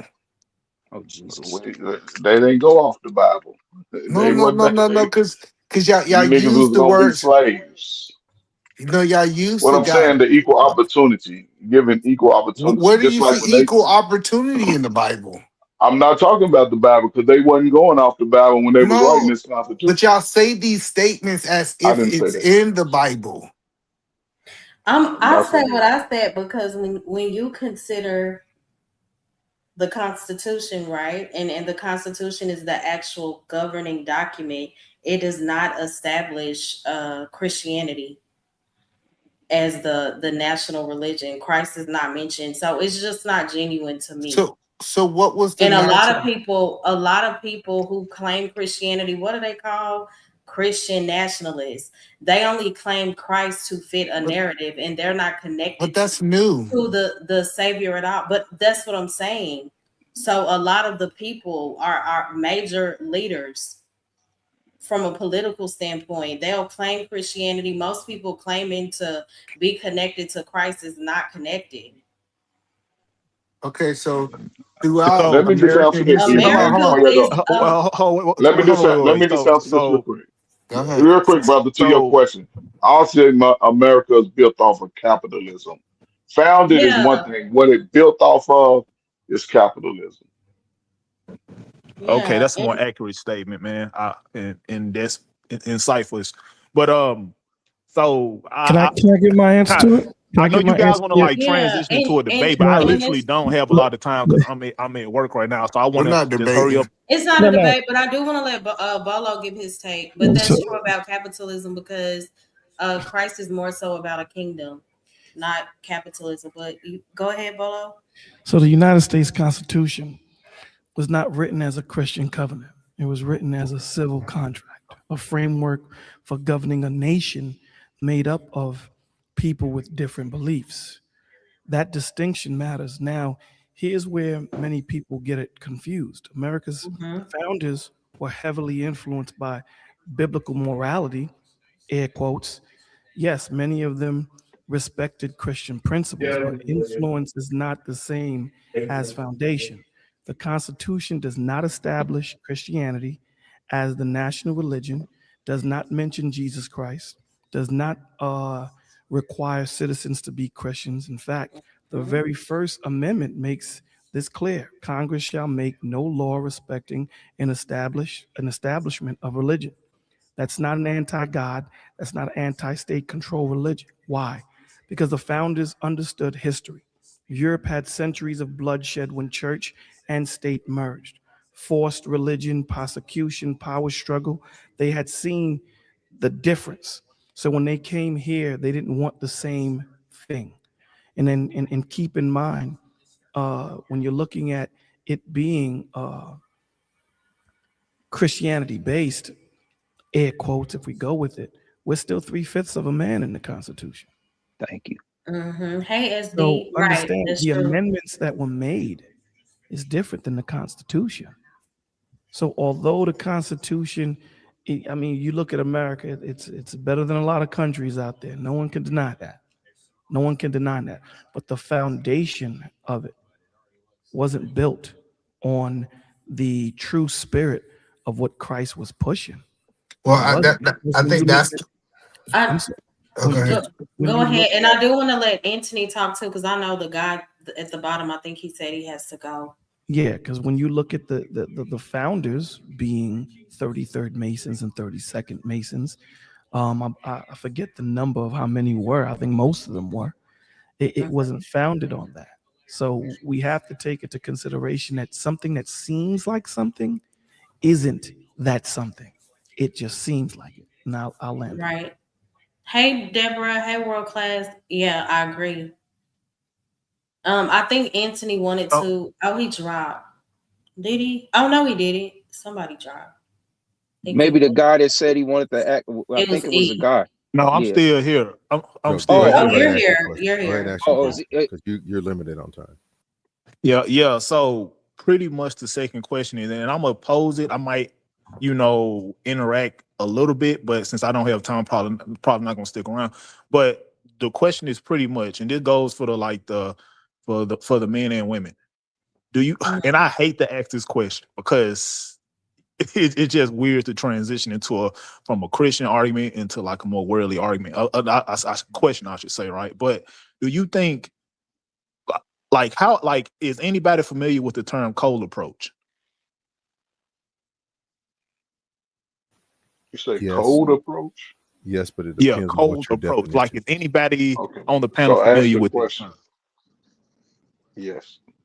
It's a good Okay, yes. Yeah. so yeah, so I'll give a brief rundown for the people that don't know what it is. So it's pretty much a guy that meet a woman maybe in a local spot, maybe at like a gym or like a mall or like a supermarket. He see a woman picking clothes and he see I find her attractive. I want to go and shoot my shot to spark some type of romantic interest, right? That's pretty much what cold approach is, approaching a random person, hoping to spark something. So do you guys think that is something that a man should be doing? Or he should he should do it a more conservative Christian sort of way. So yeah, What's the Ooh. conservative Christian sort of way? Yeah, I guess that's wait till this. marriage. To Let approach it. let the father pick the spouse. Like how they used to do it back in the day, or maybe not even that. Maybe he needs to wait on the woman to give like a choosing signal, or maybe he needs to meet women in like let's just say like we're in school, right? And a friend that know a friend and you introduce me to that friend, like social circle, right? Like he should do it a more organic way and not like so spontaneous to where he's meeting like a random woman out of nowhere hoping to spark something. Pretty much he's shooting his shot. So yeah. I don't think it really matters, really and truly. Either way is appropriate depending on what the heart is of the person that's doing quote unquote shooting the shot. That's kind of really what it's Okay. all about. It's the heart of the person. What are you trying to do? I have friends of mine that met that way, and then I had friends of mine that got introduced to their spouses by friends of theirs. That Right. kind of thing is kind of open Right. on all fronts. Vibration. Okay. Yeah, So it's not necessarily the act, it's more so what their intentions is with that person. exactly. It's always Right. about the intent. It's always the So intention. so Spirit the of act the itself man. isn't something that they shouldn't be doing. And that's pretty much the No, question. it's not. So No, yeah, exactly. It's not because it's going to depend right now for most people here. It's going to depend on what your culture is, right? If your culture yeah. was arranged marriages, then you're probably going to fall into a camp that deals more and you're more comfortable with, the arranged marriage type of situation. But for the Yeah. most part, a lot of people nowadays they meet through someone that they're mutually introduced to because they'll say, I have this friend and this person here is a good person. This person over here is a good person. I know them both. They would be good together. So you have that part. And then you have the one where the guy just, sacks up and goes like, hey, she looks interesting. I don't know her from Eve, but hey, she fits my criteria of what I like in a woman, at least physically pleasing, and I'm going to take my shot at it. I Yep. mean, It could that be kind of thing. anywhere. That's kind of how it goes.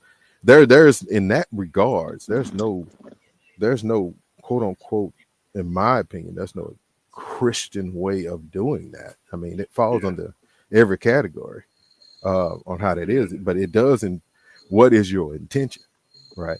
Are you I looking to get got you. married, or are you looking to smash? If you're looking to smash, you're already living outside the will of God. If you're looking to get I got Right. married, you, man. well, now we got to So talk. yep.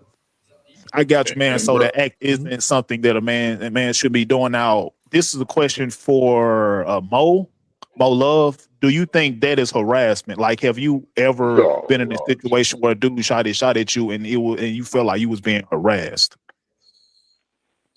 I have a few times, but I don't think that that's harassment. I do believe that it encourages maybe surface level interactions, but again, maybe not. I got you. I got you. I know this is like out of nowhere, random questions from a random dude. You know, it's just Now you good, it's brother. Now this you is something good. I talk about on my Yeah, own it's channel. I just like to fine. get different perspectives. So yeah. Yeah. Now you good. So, You have brother, have you ever thought about in that regards, right? Like my man said, it depends on where you meet the person in what regard and what you're looking for. But also, I would just add, would you be willing to introduce that person to the important people in your life? Thank you so much, Irby. I appreciate you. Was that a Um, question for me or her? Yeah, yeah, just for you. Like just saying any woman that Well, you yeah. would. If it's like long term, then yeah. At some But point, 100%, I will introduce those people that my significant other to my family members or whatever. So, yep. I mean, just in the fact that you meet a woman today and you never seen her before, but she physically appealing to yourself, and you get to talking to her, and she appears to have her head in the right place. Would that person still be able to have access to someone who is important to you to sort of mine out those little things? Because back in the day, mama used to be able to tell, like, she ain't no good for you. Somebody important that you Oh, trust to be like my like, parents, they're pretty much vetting the woman like the same way I am, right? To see if she's 100% for the family, pretty much, right? yeah, yes. And even when people in her family, are you in it? You know what I'm saying? Would she be willing? I'll be willing to do So that. I am a believer, so just I mean, yeah. the people that you respect, not your boys who might be looking at her from the side eye, but mhm. important people, Yeah, you know. 100%. Yep, for sure. I probably wouldn't do it. I probably wouldn't introduce her right away, but maybe, a couple of months down the line, or maybe a After month you or hit it a whatever couple down of the line. times, after you hit it a couple of times, Um, uh, I come mean, I'm on. not really as thirsty like how I used to be back in the day. I'm a little older now, Okay. so it's pretty much like the quality of the person as opposed to Right. the quality of sex. Mhm. Yeah. Yeah. Yeah. And so what would you tell a young man 25 years old? In what context you like, as far as approaching, or as far as like conservative, like Christian values? I don't like understand the Yeah, context in as it. far as in meeting a woman, how to approach a Oh, woman, because like how he would approach. I would say if you're going to approach a woman, you should approach a woman that you physically find attractive, and you should vet her to see if she's the woman for you. Now, whether you should get the family members involved, personally, that's something that I would do, but I wouldn't necessarily advise him to do so. That's something that he'll do of his own accord. Because I'm not holding his hand. But at the very least, I would tell you need to date with purpose, date with intention, and make sure that the woman that you are vetting or whatever, make sure she aligns with your purpose. That's pretty much what I would say. So but I don't know what my purpose is. I'm 25 years old. he said he don't know what his purpose Then you is. need to, then you I would need say he not needs to to get a woman. self-reflect. If he's 25 and he don't know what his purpose is, that's a mistake on his parents' behalf, because they should be helping him find out what his purpose is. Wow. Well, here's the case, Coach. For Yep. if you don't know what your purpose is, and you don't have intention, and you don't have direction, then leave that woman alone, brother, until you find it. Yes. Don't try to find it when you're in a Man, relationship. she won't leave me alone. Well, then, brother, maybe that's not. She likes the way I look. I'm handsome. She Okay. want all the coach first. What y'all talking about? She's 25 too. She built like I like it. I tried to run from her, but I can't. And when you end up in court for child Come support, on, don't blame her. man. But she Exactly. likes me though. I'm No just doubt. saying. And you like her too. When you end up in good child Yeah. support That's the because you like her problem. and you didn't have more of a foundation of who you want to what the brother said, because the brother laid it out. If she doesn't line in with your purpose and line in with the plan that the Lord has for you, and you just going in because she fine, okay. When you play that game and you win that prize, don't blame nobody but your eyes. Mm. And I didn't even mean to rhyme, And there baby. you go, man. But That's good. Man, he just I'm said when about he to was head out. younger, he Like I didn't said, have any I don't have a control. lot of Yeah. time, but I do appreciate you guys for having me on the panel. God bless. No, I God bless God appreciate you, bless bro. All right, you. brother. Thank you so much. World Class said, I blame her. But He would. oh my God.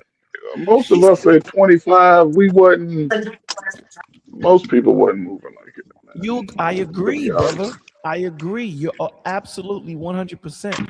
Most people at 25 wasn't moving that way, and that's why we have the issues that we have today with illegitimate children, problems between the mother and the father, things of that nature. You're 100% correct. We had more. Look at it from this perspective. During Jim Crow, we had more marriages and more marriages that lasted than we did in freedom. Think about Yeah, that. All right. So that's then, that was going until we got So into. what do you mean by that comment? Like, I mean, like, in other words, cats had more intention because they moved with a purpose. It wasn't just lollygagging because of the situation that we were in. When freedom came, okay, now we can just willy-nilly just have sex wherever we want and do whatever we want, and if we have a child, whatever, they'll figure it out. but are you saying that you align with? No, I'm saying that in a time when we were in slavery, marriage meant more, covenant meant more, direction and intentionality meant more, because we knew we had more to lose back then. Today, we don't have that same intentionality. We don't have that same thought. We don't have that same focus. That's the word. We don't Yeah, have that but same focus. but the focus was still moving in that way up until they went into our churches and offered us the birth control pill.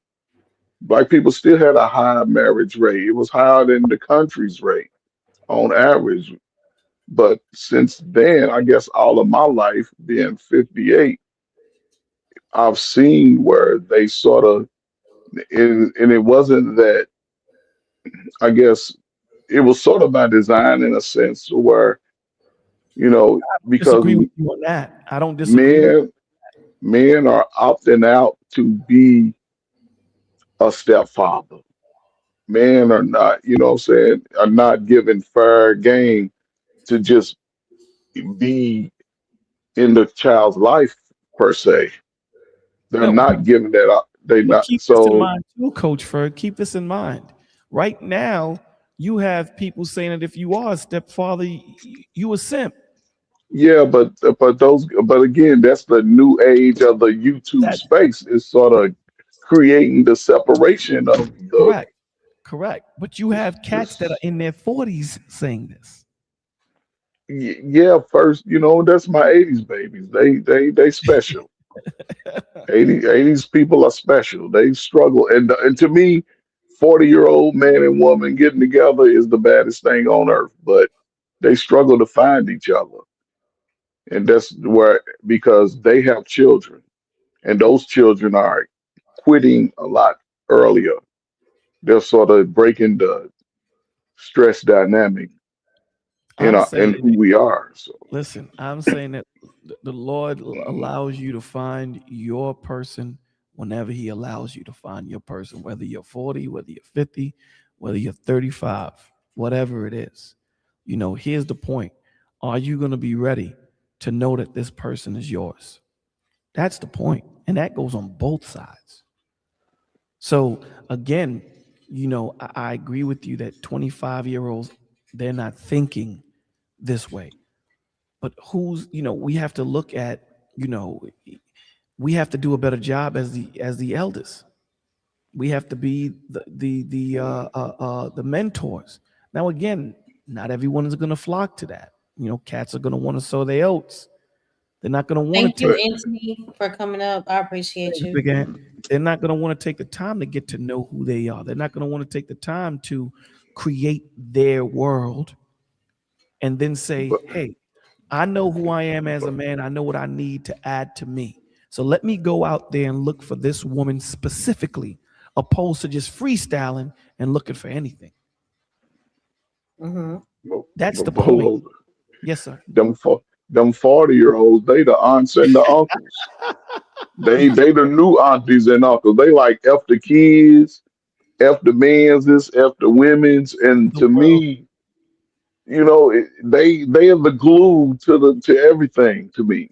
Just Well, to me, because they have the wisdom and they made the mistakes. But but see, we have the to. thing with the We got an problem with that opportunity too. here. The problem with that is, Coach Ferg, is a lot of the people that have made the mistakes. One may be embarrassed by it, which is cool if you are, but they don't want to relive the mistakes and be that spearhead for those that are about to make the mistakes.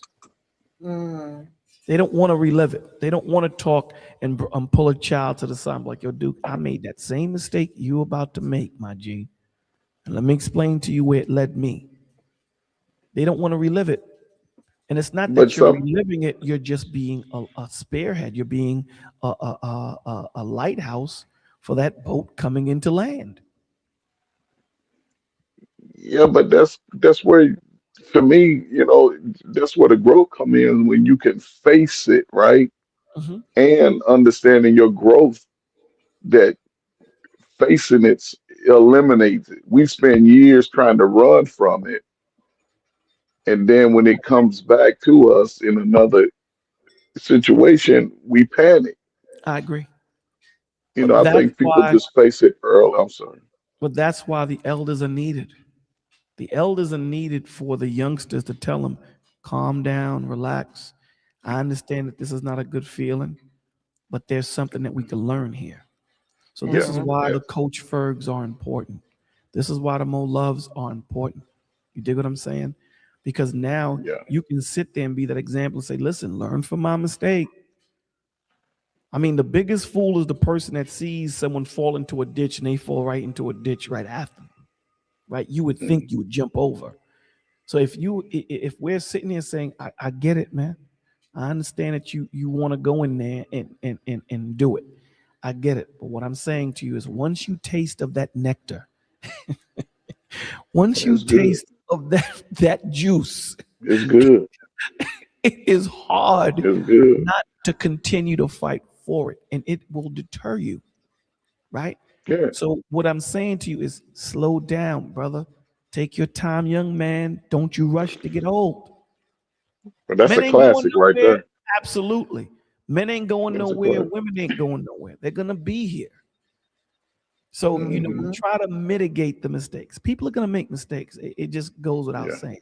But we try to mitigate how many mistakes you make. for sure, man. Great show, man. Listen, I'm gonna say this, man. Listen, the 40 ain't the new 20. 40 is 40. I Leave the agree with 20-year-olds to themselves, and the 40-year-olds, y'all figure it out yourself. I agree. Let everybody have their own lane so they can learn and grow with each other. And if you're in a position where you can provide a little wisdom to somebody, Mm-hmm. 10, 15 minutes of the truth could always help anybody, man. So salute to y'all, man. Salute to you, Great You man. show as too, Coach always. Bird. Always coming up here. You know what I'm saying? Don't, if you can breastfeed the future baby mamas, breastfeed your baby. They grow up strong with big heads and big feet. They, so yeah. Everybody take their kids outside in the spring. Get outside, Mhm. enjoy real life again. Learn how to ride skateboards, bikes. You don't need your mom to teach you how to ride a bike. Just ride the trading wheels off it there. But no, man, salute to y'all, man, for sure, Salute to you, my G. Salute to you. You too. Thank you, Coach Bird. Yeah, it was a great show. Thank Definitely. everybody for coming up. I appreciate you guys so much. We had Coach Ferg, Eda Man, OGJ Speed, the new guy, True. I think it was True Prodigy. Who else? Ant, Scorch Big Ant. and Anthony. Thank you all so much. I feel like I'm missing somebody, maybe not. Uh, no, I think you got everybody. I think you World got. class, I see your comments. I've had that conversation with Coach Bird. Mm-hmm. Yep, I agree. He said they be in my face. No, he was saying because Coach Ferg always called the '80s babies the crack babies, and World Class said, "How are we wrong for being born? But y'all was the ones on crack and selling it." That's a good point. 100%. Yes, we had that conversation. I said you always pinpoint crack babies, but who are the creators of those? Well, yeah, Any accountability there? yeah, you're right. You're right. Mm-hmm. Thank you, Scorch, for coming up. I appreciate you. I Absolutely. don't really get into that, Ryan. I mean, I'm not blind to it, but Eh, yeah. it is. It is what it is, man. Do you expect anything different in a world ran by Satan? So, That's how I feel. Like, right. okay, and I know it's some extreme things that have come out, but I'm Yeah, I'm not shocked. but that stuff is just to keep your eyes off of really what's going on. You know, it's just to keep you off of what's going on around you and the focus that you need to have. So at the end of the day, just Epstein files are Epstein files, brother. It is what it is. But thank you guys Huh? for coming up. The ghetto sphere. What do you mean? I don't. Nah, we don't want the ghetto sphere. Mm-mm. Now, if you wanted to say something before I Yeah, close, I can yeah, I can drop the link, but I don't know what that meant. yeah. Nah. Be afraid. Be very afraid. Mm. Be afraid. Be very afraid. Okay, world class. You can then I'll close after you share your thoughts.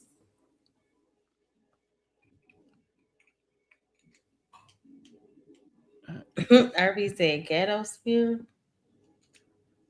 As those eyes. Yep, Irby. Mm-hmm. Ryan, yes, I agree. They do need to be locked up. Mm-hmm. All right. Here goes another three. I promise, no. Nah, nah, nah. That's not gonna happen. Mm-mm.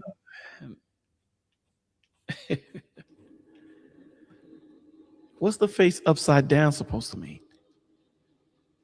Like to me, what it symbolizes is okay.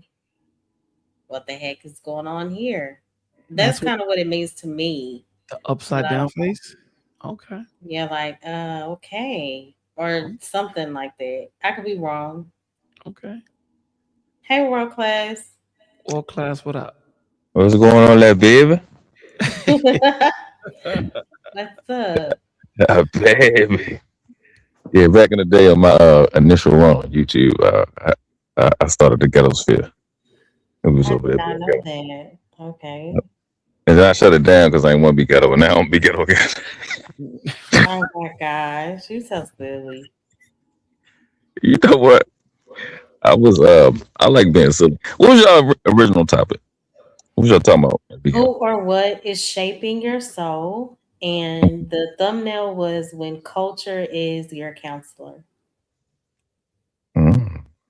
All right, okay.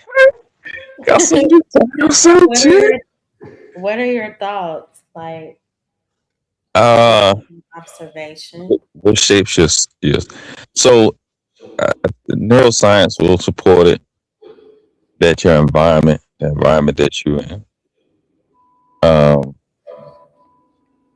it, and genes, especially epigenetics dictates that specifically your environment. Like you can have, like me for instance, me and my dad is from Detroit, and he, my grandmother, they moved here to Baltimore, and so Northwest Baltimore.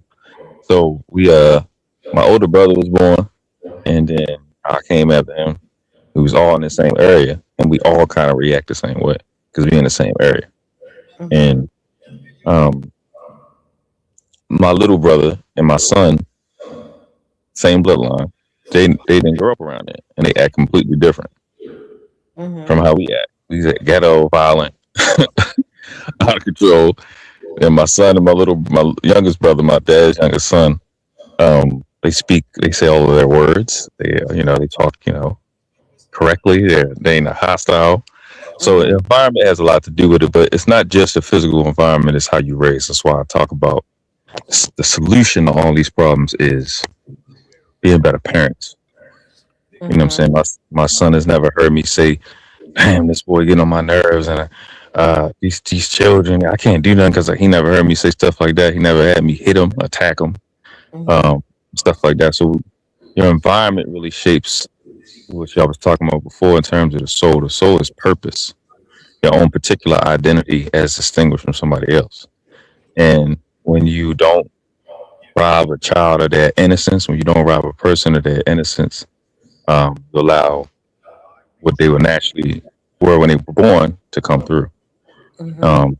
So a lot of it is particularly, that's why I've even been talking to people that's close to me about letting go of this concept of feelings and emotions and replacing it with something that is real, because you have to develop your mind. That Bible don't talk about feelings and emotions. The Quran don't talk about the feelings and emotions. It talks about your mind. It don't say, feel ye the truth and the truth shall make you free. It says, know ye the truth and the truth shall make you free. Knowing. You know what I'm saying? That's what the word science means. Science means to know. You know what I mean? To feel. And we get destroyed by this artificial synthetic environment that we get from TV that's like almost 100 years old, that doesn't exist. We have false perceptions, false senses that make you think you're closer to something or further than something than what it really is. Stuff that sound like it's something, but it's not. That's why when it comes to religion, I stress scholarship, so you can know what you're really reading. You go into a book, the book of Job, the book of John, the Exodus. I need to know what John, Job means. I need to know what that word means. Need to know what that name means. You need to know what your own name means, what your mama gave you. You need to know what your last name means. You know what I'm saying? So, and that goes directly to your question. Is your name? What does it mean? Your name should encase your purpose. So that means your parents got to put more intention in bringing you here. Why they bring you? This goes right back to what I was saying in terms of all the solutions come from parenting. Got to be better parents. Raise that baby based off how that baby's brain works, not what's going on Friday at so-and-so house. Or how you want to look when you walk through the door on Thanksgiving and you got the baby and it's your turn to get all the attention, like your cousin got. Like, what are you bringing this soul here for? To do what? Exactly. You know what I'm saying? Man, that's true. That was heavy, brother. Thank you for your input. Thank you. Appreciate you. I blame you for everything. It's my fault. You know what I'm saying? I'm gonna take full responsibility. I'll be out there. Let's get your last words, man, before we close this out. I raised my son on our three principles: integrity, honesty, and discipline. That's our decree for our bloodline. Everything is made possible with discipline. You keep and you preserve, which is true femininity, preservation. You preserve the quality of everything with honesty. And what really builds strength is integrity. The main thing of integrity is this word that everybody knows, or everybody says, but they don't really know. It's called love. But love don't mean feelings. Love means to care. And integrity is a life word, daily applicable thing where you do it every day. You have to have integrity every day. You have to care for it and do maintenance on the principles, foundations, fundamentals, and basics that's set up by the Most High. That's how you maintain integrity. So those three things applied, breath in, breath out, will disallow your enemy to have an opportunity to him. Can't keep being upset with the devil because you keep going to his house, laying on his couch, and him treating you bad. One of the 5 hardest things to do in the world, apparently, and if you be lucky if you 5 people do 2 of them, is be where you're supposed to be, when you're supposed to be there, doing what you're supposed to do, the way you're supposed to do it the first time. It's the hardest things in the world for people to do. And the thing that makes it difficult is that supposed to thing. But they don't know that because, I want to be cute. I want to deal with what's new. I want to be into stuff that seems like it's right. But that goes back to the false senses that I said. Instead of just knowing. And people don't want to know because to know, you have to find out two things. One, you're not good enough. Everybody want to run from that. And then everybody want to run from their best friend called pain. Pain is there What do you mean you're not good enough? You're not good enough. when you find out, when you know more, when you know something that you find out automatically because I haven't been living in what I know because I just found out today, or I found out whatever I found out, that I'm not good enough to exercise this information. Somebody else is better than me. You're not ready. It's specifically not good enough. People don't want to learn that. When you study, when you become astute, you find that out all day, every day. But our people run from that. Our people don't want somebody else to look like or feel like they better than you. But people are better than you. People are better than you at being you. You're not the first MF to come to this planet. You're not gonna be the last. And we have. People are better at you than being you. I don't think I agree with that. Well, why would you say that? You said that people are better. Than you at being you. Yes. There's some people Oh, I better think than I you. know what you mean. Like they Yeah. can do whatever you're attempting If to do, they do it better. if if like I said, my three principles is integrity, honesty, discipline. It's people that are better than me at that. That Yeah, ever existed and that will ever exist. And you that's put it that's that way. I get it. Yeah. yeah. So it's again, and then it's the I thing. I'm trying to get people to understand there's no such thing as I, me, and my. It's always just been us. We are us. We are so much. Each and every one of us is so much of us that we are one, and you get the experience being one, just like we do. We are. So it's more us than it is you. But people don't understand that. When it tells you in your Bible, let us make man in our image and our likeness. So there's no such thing as you. It's always been us. So there are people better than you at that. It's people that know you better than you know you. They usually call your parents. So we don't want to find out how that we're not good enough. The second thing we want to run from our best friend called pain.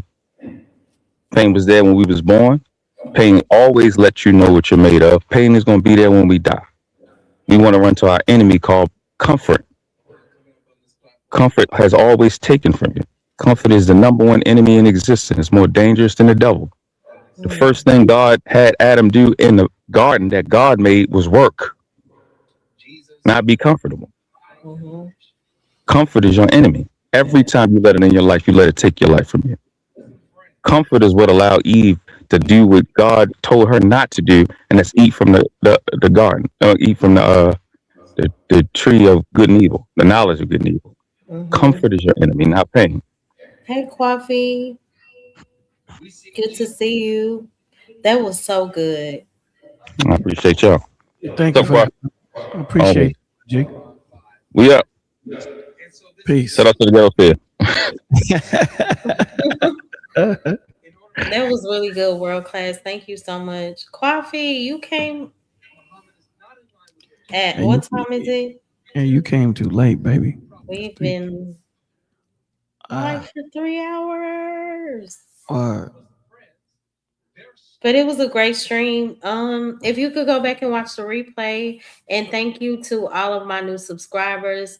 Thank you to the ones who supported the show. We appreciate your presence so much. Anything, Bolo? Thank you so yeah. much Thank for you, doing all the you stream. guys, I for coming up, appreciate man. It was important the way you guys, we jumped around a lot, which was good, and it always came back to where it needs to be. Thank you, Lord, for having all of the um, enemies not come and disrupt. So thank you for that. And again, great show. Congratulations. Great show. Thank you. I appreciate you so much. Well, we shall return prayerfully midweek. And again, thank you all so much for tuning in. And I pray everyone has a very blessed week. Bye, guys.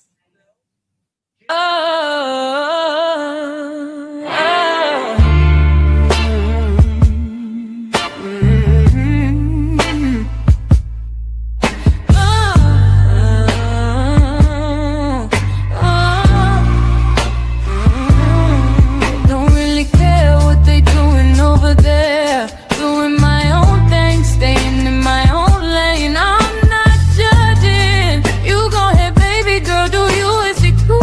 It's cool. But I don't wanna be nobody else. I wanna be myself. I'm not a blending. I'm not a blended kind of girl. Telling how you can see the pain these people living in, all while trying to fit in. No true purpose, just paying off a temporary gain. Gaining the whole world, but losing your soul. I really hate watching y'all fold. Everything is conditional, so please go choose safety. My Lord is willing, have you talked to him lately? I know we fall down and get up, yeah, we be tripping. Perking your ear until the Lord, can you please just listen? So much evil everywhere you look and turn. Watch you fight and pray, I'm gonna need you to learn. We won't win if we stay stagnant and won't rise above in a world filled with hate. Show more love. Show more love. In a world filled with hate, show more love. This ain't a game, y'all. Enemy out here stealing lives, y'all. Playing our face and we distracted when we see them take they fall, y'all. Wake up, we out here sleeping and the enemy steady creeping. Can you hear me?